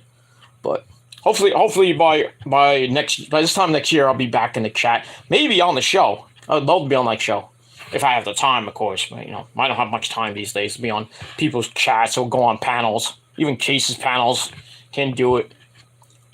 Yeah, too busy. And personally, I don't feel like going on StreamYard panels anymore. It's just monotonous and boring. It was just a chill stream. It's just like if I felt like it one day, it's like, hey, just me and Case just shoot the shit with Double Z or something like that. And then asshole trolls will come on like, get out of here. Get off the panel. We're trying to have fun here. Get the fuck off. That's why I hate going on panels. If some idiot would come in and start a humongous drama war, and I'm like, I got no time for this shit. That's why I don't do panels. Like, somebody asked me to come on their panel tonight because they made accusations about me and everything, that I made a comment, and then now he thinks I'm a bad person. He's like, oh, I'm blocking you. And I'm like, I didn't even get a chance to explain myself. He's like, well, why don't you come on? Well, it's like, I can't because I'm busy. And plus, who was sleeping. So, but so that guy, you want to read a comment and take it out of context? All right. It's like, I don't care. You're blocked on my channels now, so you can go fuck yourself. And I don't care. He wants to make threats to me. I don't care. I don't care. I'm going my way. I'm gonna let him go his way. So I don't need this drama shit anymore. I really don't. I don't care who it's with. If it's with certain people that I won't name anymore, I don't care because they're just jerks. They're just jerks that want to re-upload things from their crappy dead channel and put on another dead channel. Go ahead, knock yourself out. You're gonna get 5 views. Because nobody's gonna watch it or rewatch it that they already watched the first time. Nobody's gonna care. Nobody cares. I don't care if people do videos on me, then they put it on another channel. I don't give 2 shits. Just more fucking obsession, and it just shows you that these people have no lives. They have to keep the things on the hard drive and put it on a dead channel for evidence.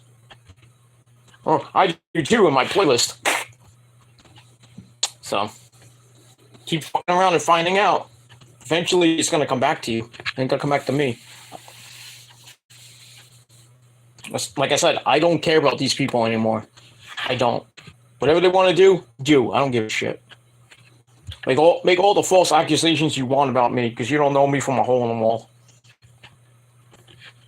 And all your accusations are false anyway. They've all been debunked. And they'll keep getting debunked, even if there's new accusations. They'll all be debunked.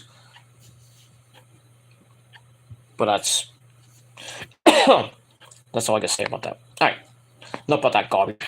But yeah, go watch Grown Ass Women TV on YouTube with SoCal Val, the lovely Mickey James, and the ever so lovely Lisa Marie Varon, otherwise known as Victoria. And tell them Peter Gilmore sent you. But be nice to them. If not, I hope they kick you out and destroy you. Verbally rape you without lube. But I digress.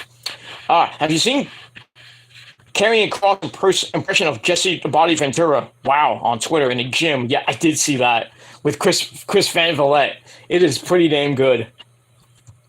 I want you. I can't even do it. I'm going to try to do it. I want you to do 20 biceps, there, McMahon. What I tell you, man, McMahon. McMahon. Good old Jesse the Body Ventura. You know, when I met him a few months ago, I should have asked him about that. Asked him to do the Jesse the Body impression. That would be funny. But yeah. But I have seen it on Twitter and on YouTube. It is hilarious. It's freaking hilarious. I know you're going to talk about it, but Britt's face, oh my God, broken nose. That was minging, which means disgusting. Yeah, it was. She re-broke that nose, and it was a thing was full doing a stupid double move. She had her, and I think it was Toni Storm, and then she just like she does like a double, like a Samoan drop. Throwaway slam combo, and then she landed right on Britt's face. And as soon as I knew, it was like, yup, broken nose. And then she went in the corner, and then we see Rebel, and then I saw Paula Turner put on the black glove, the glove protect them when people get busted wide open, either hard way or bleeding. As soon as I saw that, I was like, yup, Britt Baker she re-broke her nose. And she was gushing, too. I was like, and she got surgery, like a year or so ago? She probably re-broke and now needs surgery again. On a freak accident. Sad. But I'm glad she's okay. She did an interview afterwards. It was on AEW's YouTube page. It was her and Jamie Hayter, and she was the doctor, the medic was like checking her nose, and she told us, I was like, I'm fine. I'm like, no, you're not fine. You got a broken nose. You probably need that mask on again, and maybe surgery. Who knows? God forbid she'd be out another year.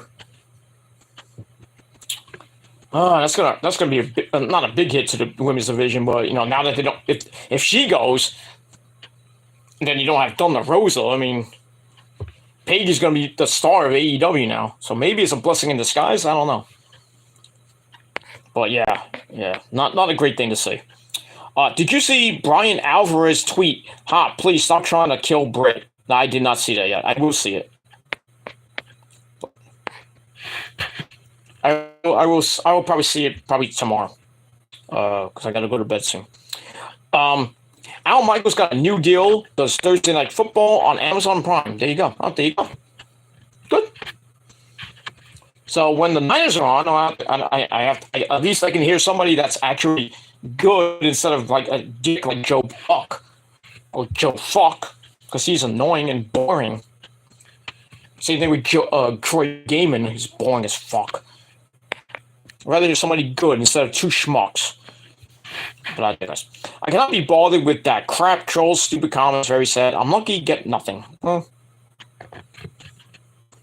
eventually, you'll get it. Eventually, but yeah, if you see trolls, just block them or do what I do, sub only mode. But I will be getting rid of sub only mode, and I don't know, maybe in the next couple weeks to a month or so. Because I've been talking behind the scenes with my good buddy Prince Idol, and I'm trying to upgrade my brand, the Peter Gilmore brand and the prophecy and everything. We're trying to upgrade and everything. We're gaining subs here and there, but I think by 2023 we're going to gain a lot more subs because it's kind of out with the old, in with the new. And even though I'm old school is cool, as Roddy Piper used to say. So by 2023, as we roll into 2023, we're going to hopefully get some more subs, some new subs. Like I said, I might take sub only mode off for a little bit, see how that goes. Hopefully, no trolls will start coming in, but if they do, then I'll just put it back on. But then again, I might not care, or just block them all. But yeah, I think 2023 comes around. The prophecy is going to probably be the strongest force, well, stronger than it is now. We're going to be stronger. We're going to be hungrier, and there's possibilities that I can get new equipment. I won't be off the phone anymore. Maybe I'll be have my own. Probably get a new laptop or a new desktop with better camera quality. And then I can hopefully, it depends on how my internet runs. I can go back to StreamYard. Because I don't know I think I can still do it. I can do it off the computer on YouTube Live. I got to see how that works. So I could go back to StreamYard and then maybe have some people on. Like maybe I'll get you, Willie. Obviously, right? I'd like to have you on. Not at this time though, but But I can have some people on, like maybe Lauren will be on. Maybe Nick will come back. Definitely Prince Idol. Prince Idol will definitely be one of my co-hosts. And I think by next year, hopefully, God willing, I get the equipment and some new stuff.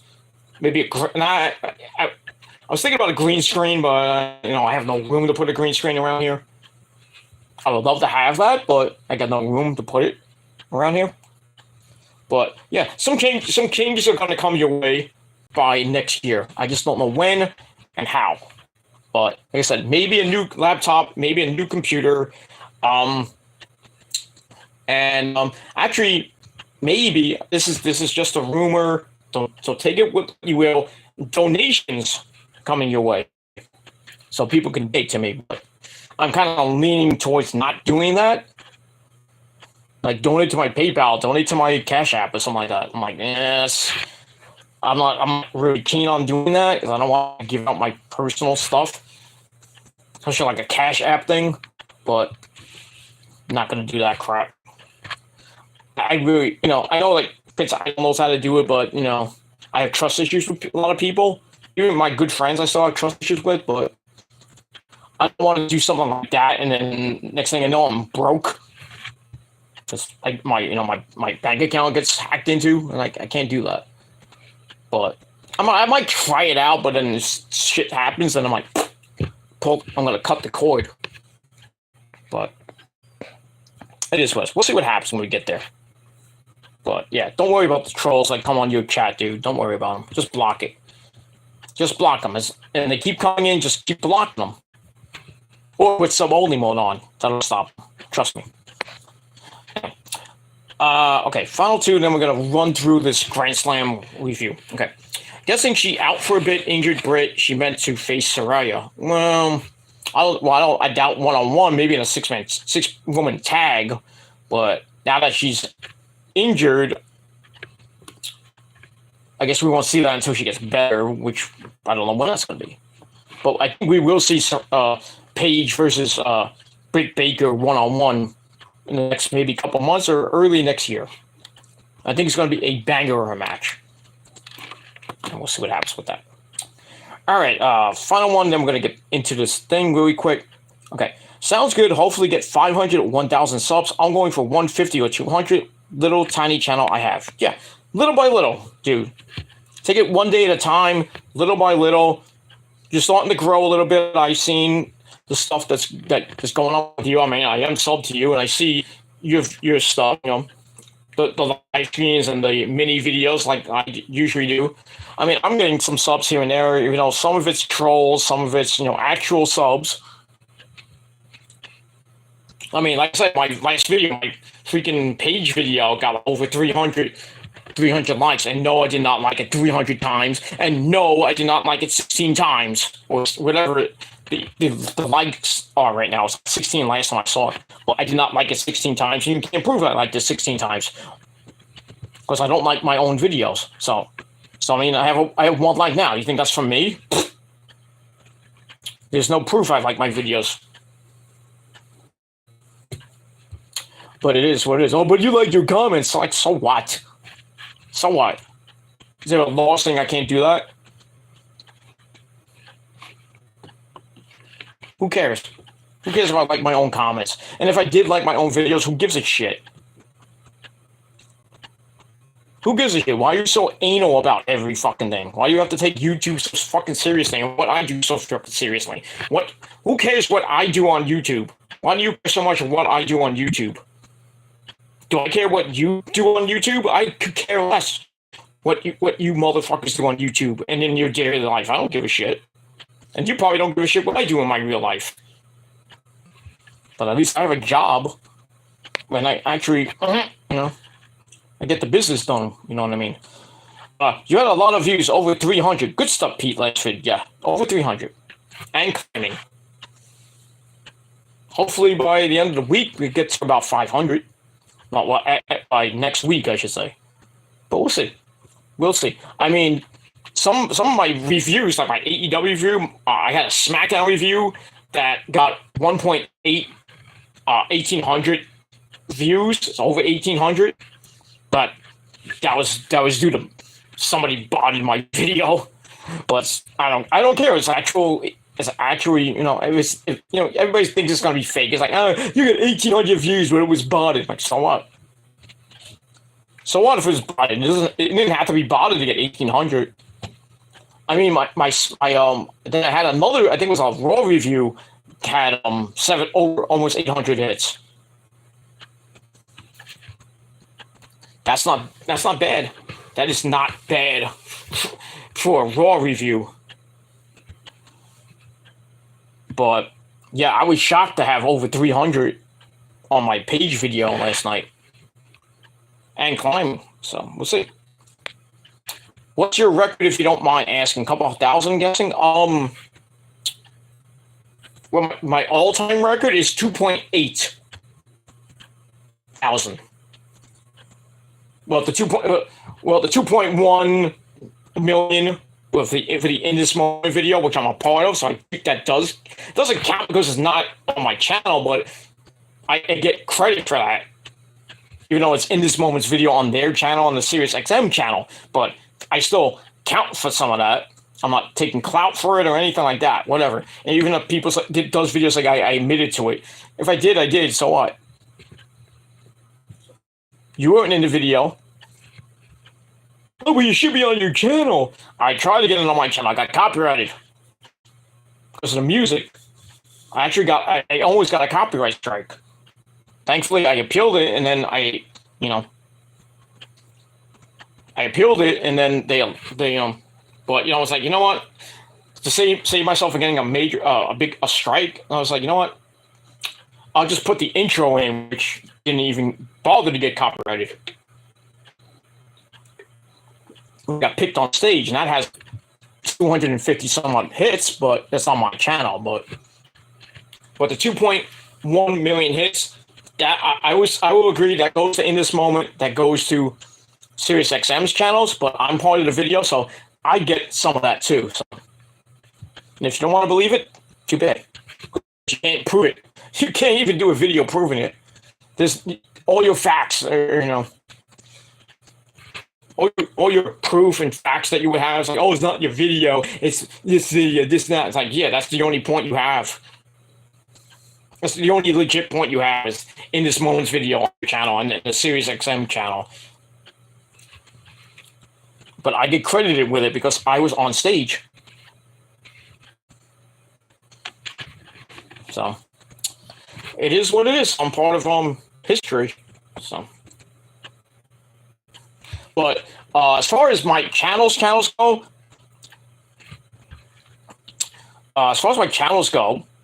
this channel, my highest one is my prophecy video from May of this year, 2.8. 2008, over 2,800 hits. But that's been like months ago. I do have a couple that's in the thousands here. But most of them are, in the low range. I get 100, 200, 300 at times. I mean, I have videos that get a lot of views. Some of them that don't, but I really don't care about that really that much. I don't really care. I mean, if I get a video that goes 2,800 hits, I'm like, great, thank you for watching it. Blah blah blah. But if I get like a video that gets like 45 hits in a week, I'm like, do I care? No. That's pretty much it. On my rant channel, my very, very evil, very legendary rant channel, my highest rated one is my Grimm's Toy Show video, which has it's getting close to 2,500. That's like years ago, so that's my highest one there. On my Metal God channel, the highest one I have is I think it's a tie between my Trish Doan video from Trish Doan from Kitty, the band Kitty, and a rest in peace video for Erin Moran, who played Joni from Happy Days. Both of them are at over 1,300 hits. Those are in different years, so I got that. My Killer Demons, I think the highest one I've had on my new Killer Demons 669 channel. I think the highest one is that SmackDown review. I have over 1,800 hits. My Shadows Lair / what used to be the Gilmore Chronicles. I think my highest one. I forgot what my highest one is on that one. I have to look that one up. I don't remember if anything got over 300 hits. But besides all that, my actual highest wrestling video that I ever done on my 13 years I've been on this website, over 5,000. Back in 2000, I think 2011, on my old Human Killer 99 channel, when Randy Orton won the belt from Christian. Remember when Christian won the world title the first time? When he won it from Alberto Del Rio, I forgot what pay-per-view, and then they had the SmackDown tapings on Tuesday, then we would see it on Thursday or Friday. 2 days later, he lost the belt to Randy Orton on the SmackDown taping. And I was pissed. I uploaded the video and I talked about it. And I was like, you know what? Screw this. I'm going to TNA, right? And I uploaded it to YouTube. Next thing I know, my good friend Aaron Riff from NoDQ.com got it, and he put it up on NoDQ. And then, when the span of I checked it in 2 hours later, it went up to 2,500 hits. I was like, holy crap! And then before my Human Killer 99 channel got terminated back in 2011 or so, it was over 5,000 hits, almost getting close to 5,500. I missed that video too. But the second highest one was my Halloween video, when I started up on YouTube in 2009. I did a Halloween video with me, my the guy over there, and you know who. We put that on right before Halloween, and it just went viral. Remember you might not remember this, but but back in the day, when you would upload a video and it got a lot of it was getting viral, it would go up to 301 hits and stop. For some reason, it would stop, and then you have to accumulate it. Then you have to wait a while before you can actually see how many hits you got. But sometimes it wouldn't even move. That happened to my video, but I found out about that video, and when it actually finally, before when my Human 99 channel went bye-bye, I found out about that video when I still had it on the channel. And it was almost around 3,000, I think, last time I checked. Well, when I checked, it was like around 3,000.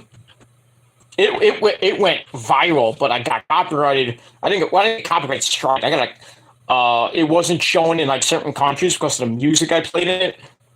I played Godsmack's Voodoo, then I played Thriller by. I didn't play Thriller. I played the Laugh by Vincent Price at the end of the video, and then I played the Michael Myers theme from Halloween, and I got copyrighted for using that, which is stupid.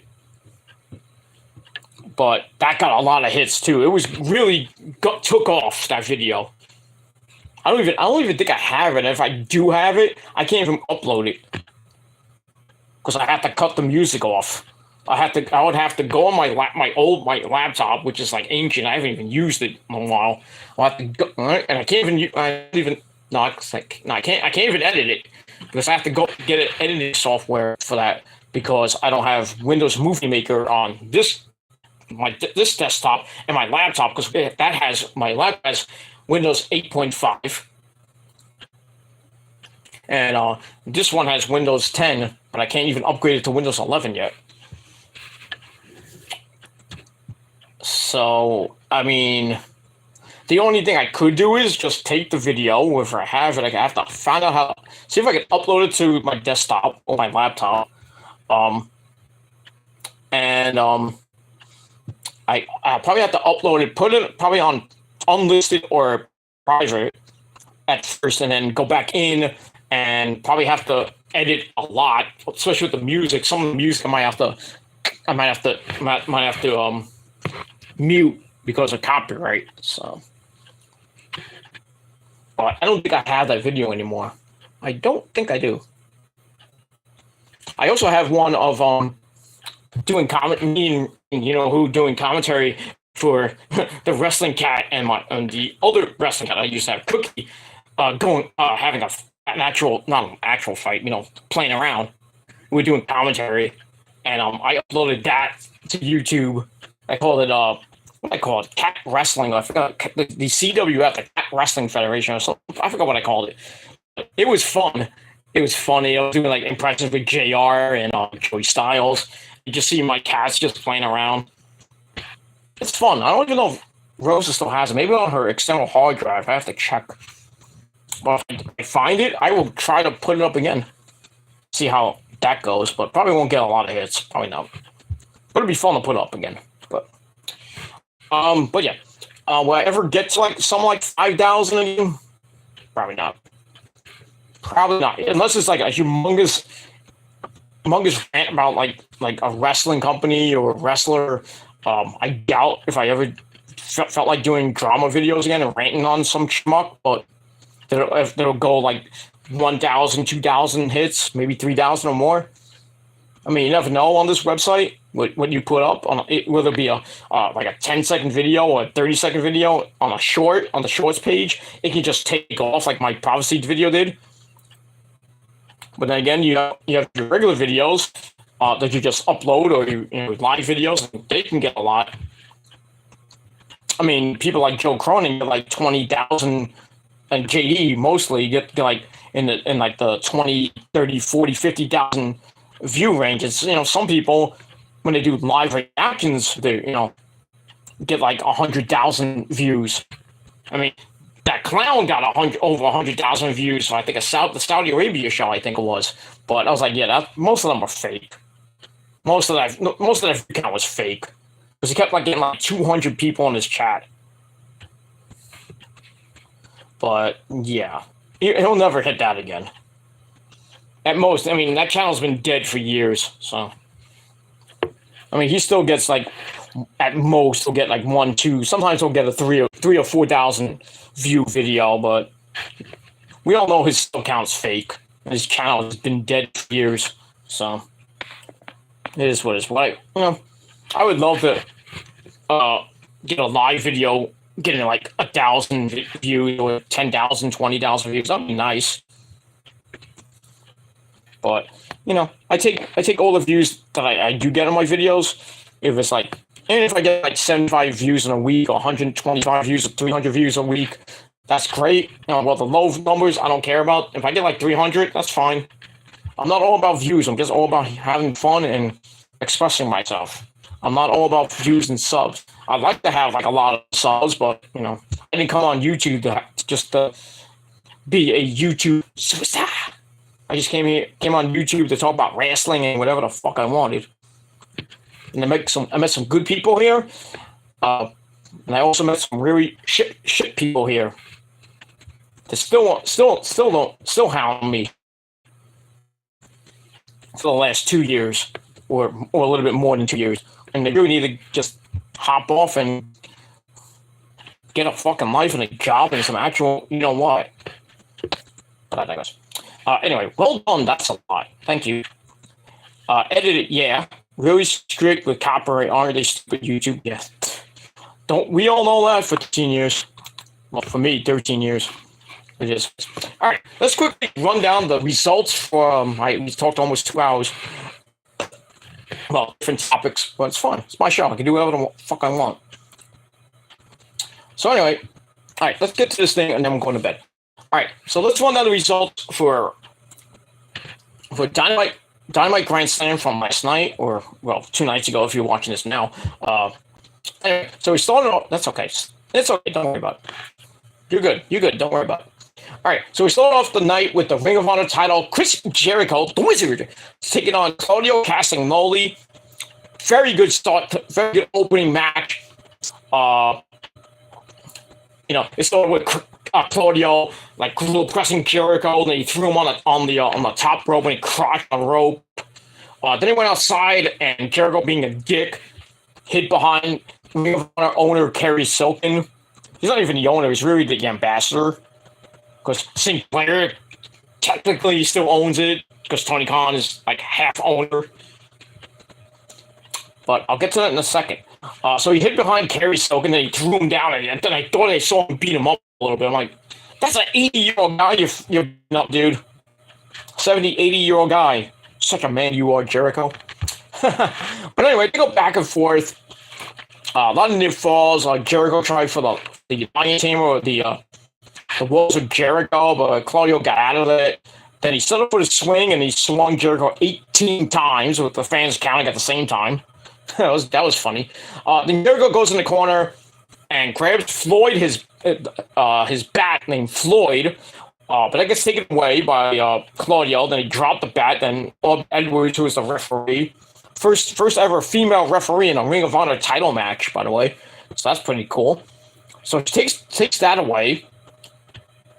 And then while she's taking it away, Jericho hits Claudio in the nuts. And then he hits the Judas Effect elbow. 1, 2, 3. We have a new Ring of Honor World Heavyweight Champion. Shockingly, Chris Jericho won the belt. I didn't think he was going to win the belt. I thought Claudio was going to retain in a pretty good match. Retain and go on and be Ring of Honor champion for another month or so. But Jericho is now the champ. And he has won world title number 8, Ocho.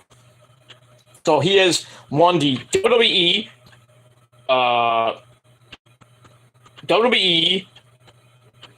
Ring of Honor. He's 8 times, just say that. The big gold belt, I guess, counts as WCW. Yeah, he won the WWE, WCW, Ring of Honor. That's 3. Well, 3 and Intercontinental titles and shit like that. But 8 major world titles right now. And that's pretty damn good. Match was great. I gave it 4 out of 5 stars, as well as you did. We were last week, right? So I gave it 4 out of 5 stars. Also, AEW, I can't forget that one too. So that's good. And I think they gave it to Jericho, and because there's rumors that now that Jericho won the title, that the Ring of Honor TV deal might be actually done by the end of this year, maybe. I don't know. So that might be a negotiating tool that Jericho's let's get the TV going there, Tony. Let's go. Get on the ball, dude. Let's go. Let's get some house shows going. Get Ring of Honor on TV again. Just don't have them on Dynamite and Rampage every once in a while. Or just get rid of Rampage and make Rampage your Ring of Honor TV show on Friday nights at 10 o'clock. Or make it a 2-hour show. Just have the first hour be AEW stars, and then the second hour be Ring of Honor at 11 o'clock. Or switch it somehow. Alright. So we got that. Like I said, 4 out of 5 stars. After the match, the Jericho Appreciation Society comes out, including the Pure Champion, Daniel Garcia, who gives Jericho a high five. Like, oh, you won. Okay. So we get that. And they celebrate. And then this Wednesday, we're going to get a Jericho Appreciation Society celebration in Philadelphia, Pennsylvania. So we'll see what happens with that. I think Claudio will get his rematch, probably lose. And yeah, see what happens with that. And we move on. All right, match number 2 for the tag team titles was Swerve and Glory, Keith Lee, and Prince Idol's cousin, Swerve Strickland, taking on the Acclaim, Max Caster, and Anthony Bowens with Daddy Ass, Billy Gunn at ringside. The Acclaim come out, and Max Caster starts rapping about some stuff, and he makes a reference to a glory hole. It says, Swerve, you're an asshole, and you all know about that. Something about a glory hole. I was like, okay. That was funny. So the champs had the rapper Fabulous in their corner, as the Acclaim came out with DJ Whoop Kid, whoever that is, I don't care. All right, so it was a pretty damn good match. Back and forth they went. The fans were really into the Acclaim. They really wanted them to win. There's a point in the match where Swerve hits Lee in the head with the boombox. Bowens hits the blockbuster, and Caster goes for the mic drop. It was delayed because he came off and then he hurt his leg. I thought it was legit hurt his leg, his knee. So that kind of plays into the end of the match. But they go after his knee, but eventually they go outside and they beat up on Swerve Strickland, who gets sent into Billy Gunn, who is the famouser on the floor. They throw him in, and then Max Caster goes up top, hits the mic drop. 1, 2, 3. We have new AEW Tag Team Champions in the Acclaim. The crowd went berserk for that. And all I have to say to us is, Scissor me, daddy ass! Or, so. He doesn't have to, but, I guess somebody else will scissor me, but that's no story for another time. Oh, boy. Anyway, so the Acclaimed are the new tag team champions. That's great. And I gave that match 4 out of 5 stars. That was just an amazing match. And that's pretty much it. All right, then we go to Lexi back with FTR, the triple champions, the Ring of Honor, AAA, and IWGP tag team champions. They congratulate the new AEW tag team champions. I'm going to say, well, we're no more contenders, so we got next. It's like, yeah, you want to be quadruple champions? You think?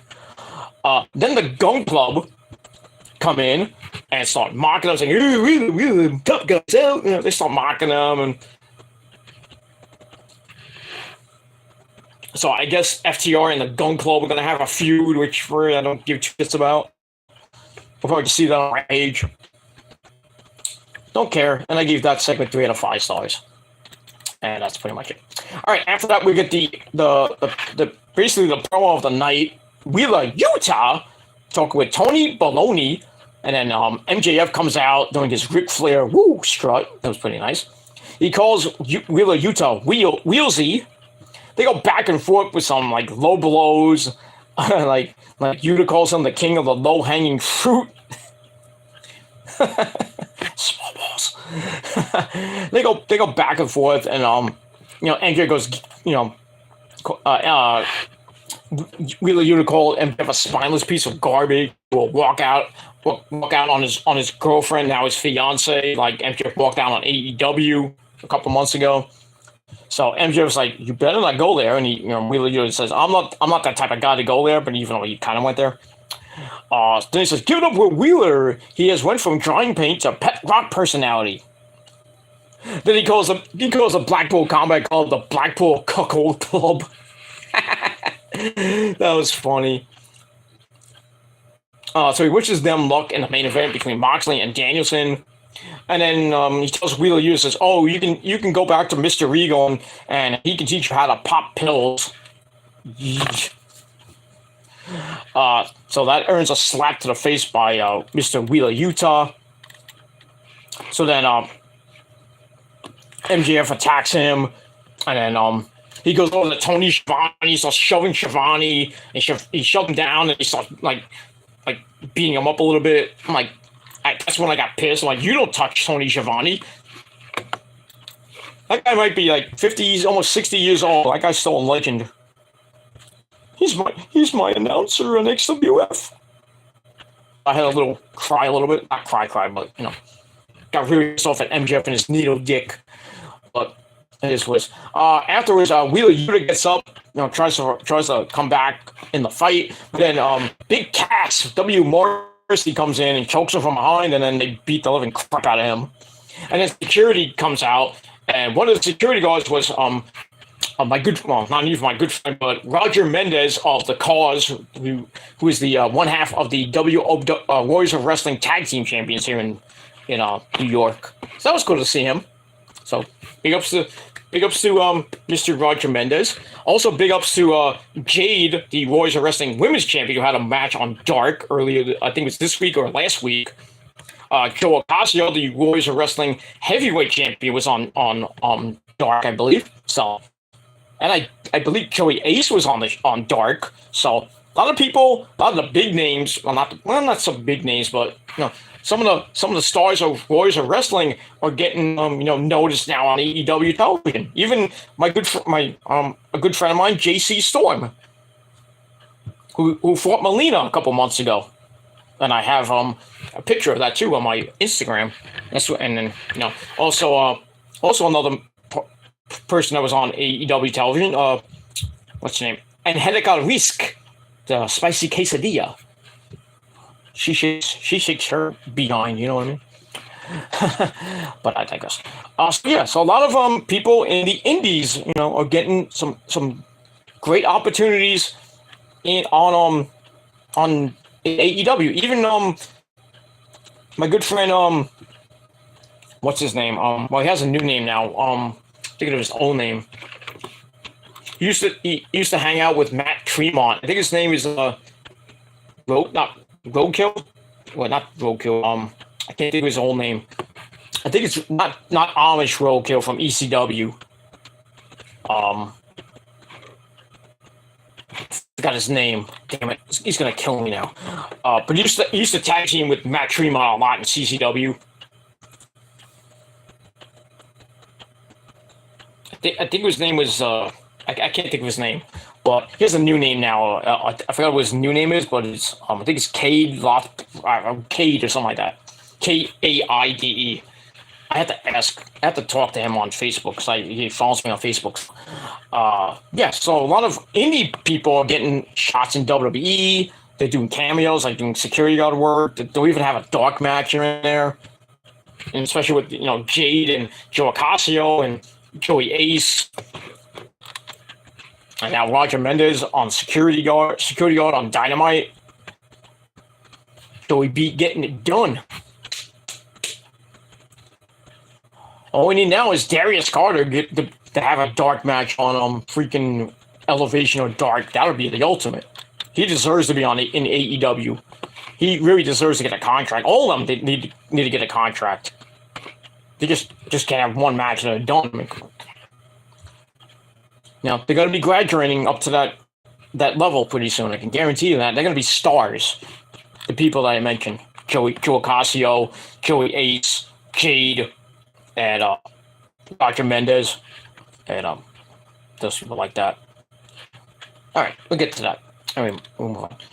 All right, after that, we get another interview with Tony Baloney, this time with Jade Cargill and the baddies, Kiera Hogan and Layla Gray.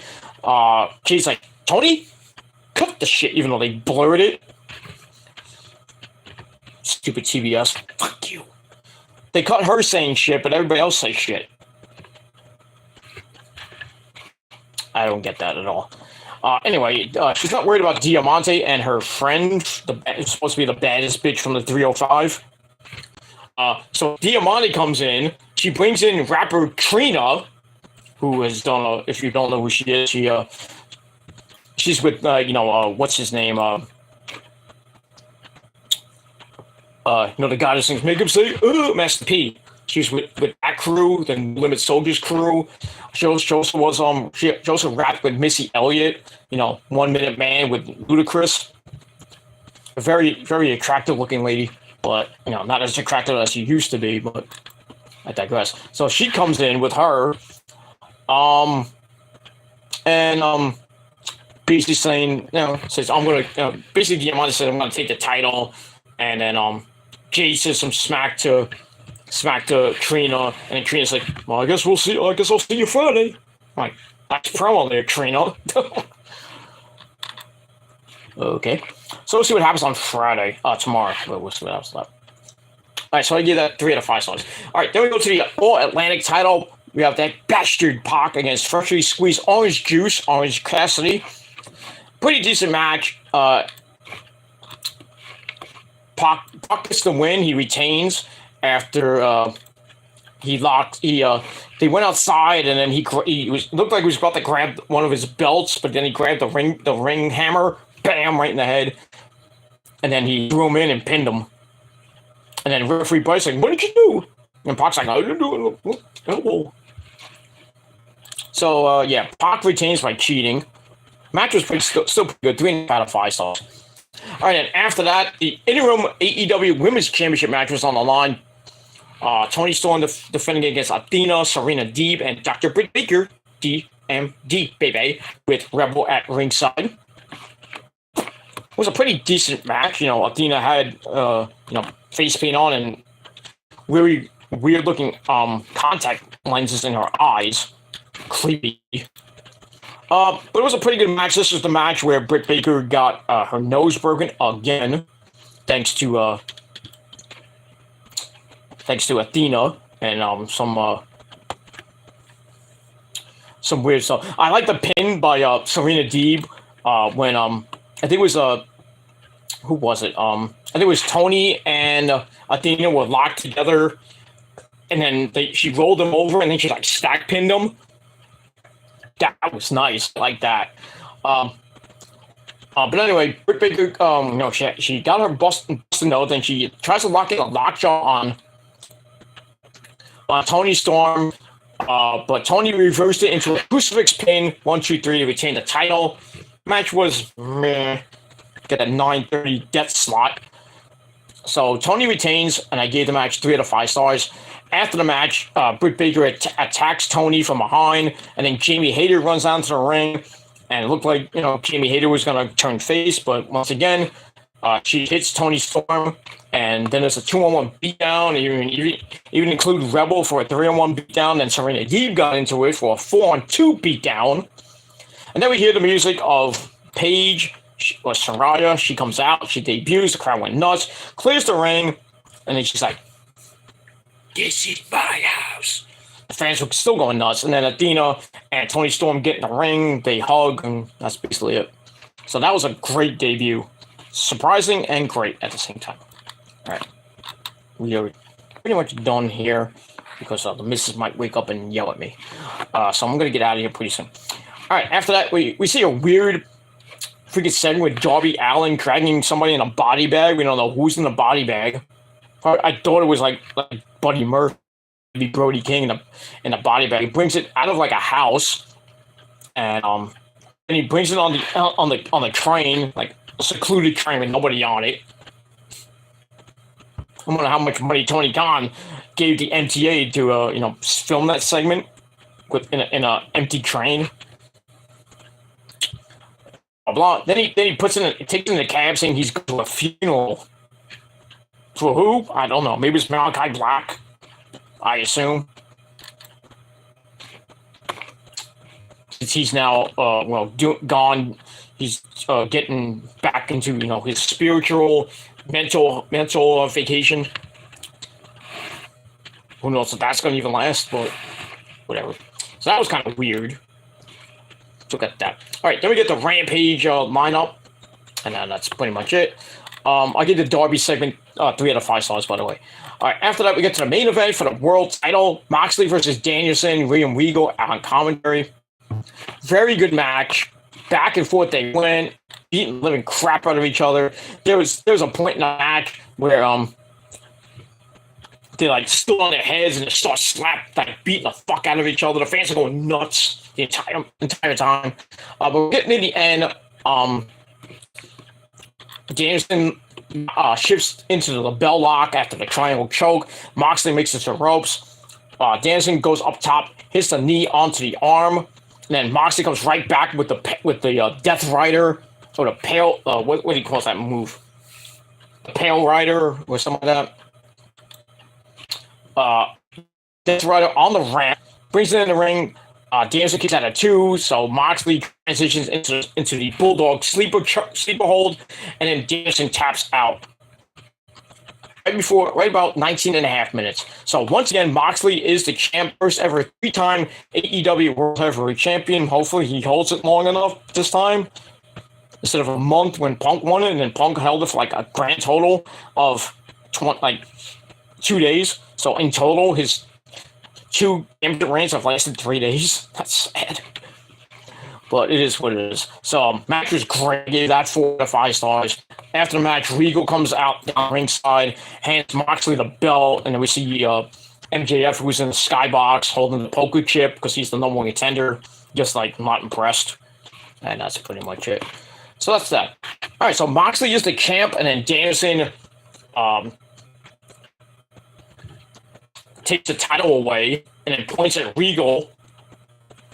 So I think maybe Danielson was going to turn heel and leave Blackpool Combat Club, but he takes the title, and then what we didn't see was that after the show went off the air, he puts the title around Moxley's waist, and then Moxley cuts a promo, which you can see on the AEW YouTube page or on Facebook or Instagram or Twitter. So got that. So that's all I got to say about that. So 4 out of 5 stars for that match. But in all, Dynamite Grandslam, a great event. And I can only imagine what Rampage is going to be tomorrow night. Should be some good shit. We got another debut tomorrow. I'm not going to tell which one that is. So I'm let you guys watch it. I'm not gonna do a reaction to that guy because I already know the results and it wouldn't be a surprise. So wouldn't be a great reaction. It's I knew it was going to happen. I knew it was going to be Chinetti. No, it's not Chinetti. So what? That's that. All right, so all in all, AEW Dynamite Grandslam gets 8.5 out of 10 stars. Well, let me know what you guys think of the show down below in the comment section. Don't forget to subscribe to my channels.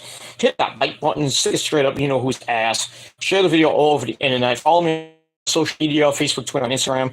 And hit that bell religiously. And hopefully you get notified when I do video. And that's pretty much it. Sorry. All right, so I'm going to get out of here. It's 3:30 in the morning. I got to go to bed because the missus has to go. I just have to get up in the morning. I just have to set up. I'm not getting up. I have to get up really early in the morning. I'll just say that. I have to take a quick nap and then get up, have my breakfast, and then start my day. And then I got to go to physical therapy later on after that. Then I got errands to run. It's going to be a long day. And then I got SmackDown and Rampage to watch, and then I'm going back to bed. I'm not doing my SmackDown Rampage review tomorrow night. I will probably be doing it Saturday. Saturday's my only off. Is basically my off day. I'm off on the weekends, but I got things to do that on the weekends. So I'm gonna definitely get the SmackDown Rampage review up on Saturday afternoon, maybe Saturday evening, depending when I have some free time. But we'll see what happens with that. That'll be on my Killer of Demons channel. So check it out. All right, so that's pretty much it. So like I said, 8.5 out of 10 stars for that, for Dynamite. Let me know what you guys think. All right, so last minute comments from Real Rally Sport Rally. I got 4 out of 5 of my picks. Had Danielson, damn you, John Moxley. I had Moxley to win the whole time. The whole tournament, I had him to win. But here's what I had Jericho, WCW, RH, WWE, WWE, IC, AEW. Okay, but 8 titles. So, got that. Not sure other 3 titles must be Japan. Never held a Japan title. Never won the IWGP Heavyweight Championship yet. No, not yet. Hasn't won it yet. He might. Where he's going, but who knows? But I know he's won WWE a few. I think 4 times. I think 3 or 4 times. WCW included with that 3 reign. Then he won the AEW title, I believe, once. That's 4. Ring of Honor is 5. So that counts 5. Then there's the other 3. I forget. I think there are WWE titles too. I could be wrong. I have to look that up. But yeah, got that. So yeah, congratulations to Jericho. Not sure other 3 titles must be Japan. No, it's not Japan. The Acclaim deserve that. Yes, they do deserve the tag team titles. Well deserved. But I'm kind of worried about Max Caster and his knee. I don't know if that's a legit knee injury. Hope not. But we'll see. All right. I like that Tony Khan gives chances to indie wrestlers. I've seen loads of debuts on AEW Dark Elevation. It's great, yeah. Like I said, Jade or Joelle Cliff, that's her name. That was her name on Dark. JC Storm, Angelica Risk, all from the indies. Joe Ocasio, like I said, on Dark and Elevation. Who else? Joey Ace, Anthony. Can't think of his name. I think his name is Anthony something. Damn, I forgot his name. He used to fight in FBW as a champ there. Mike Verna, a god here in Brooklyn, knows. No, he was on AEW television. Joel Maximo was on Raw with the Mysterios, his brothers, the SAT, Joel and Jose and Joel Maximo, and I forgot the other brother's name. They were all on Raw for Rey Mysterio's thing, the 20th anniversary for Rey. They were on there.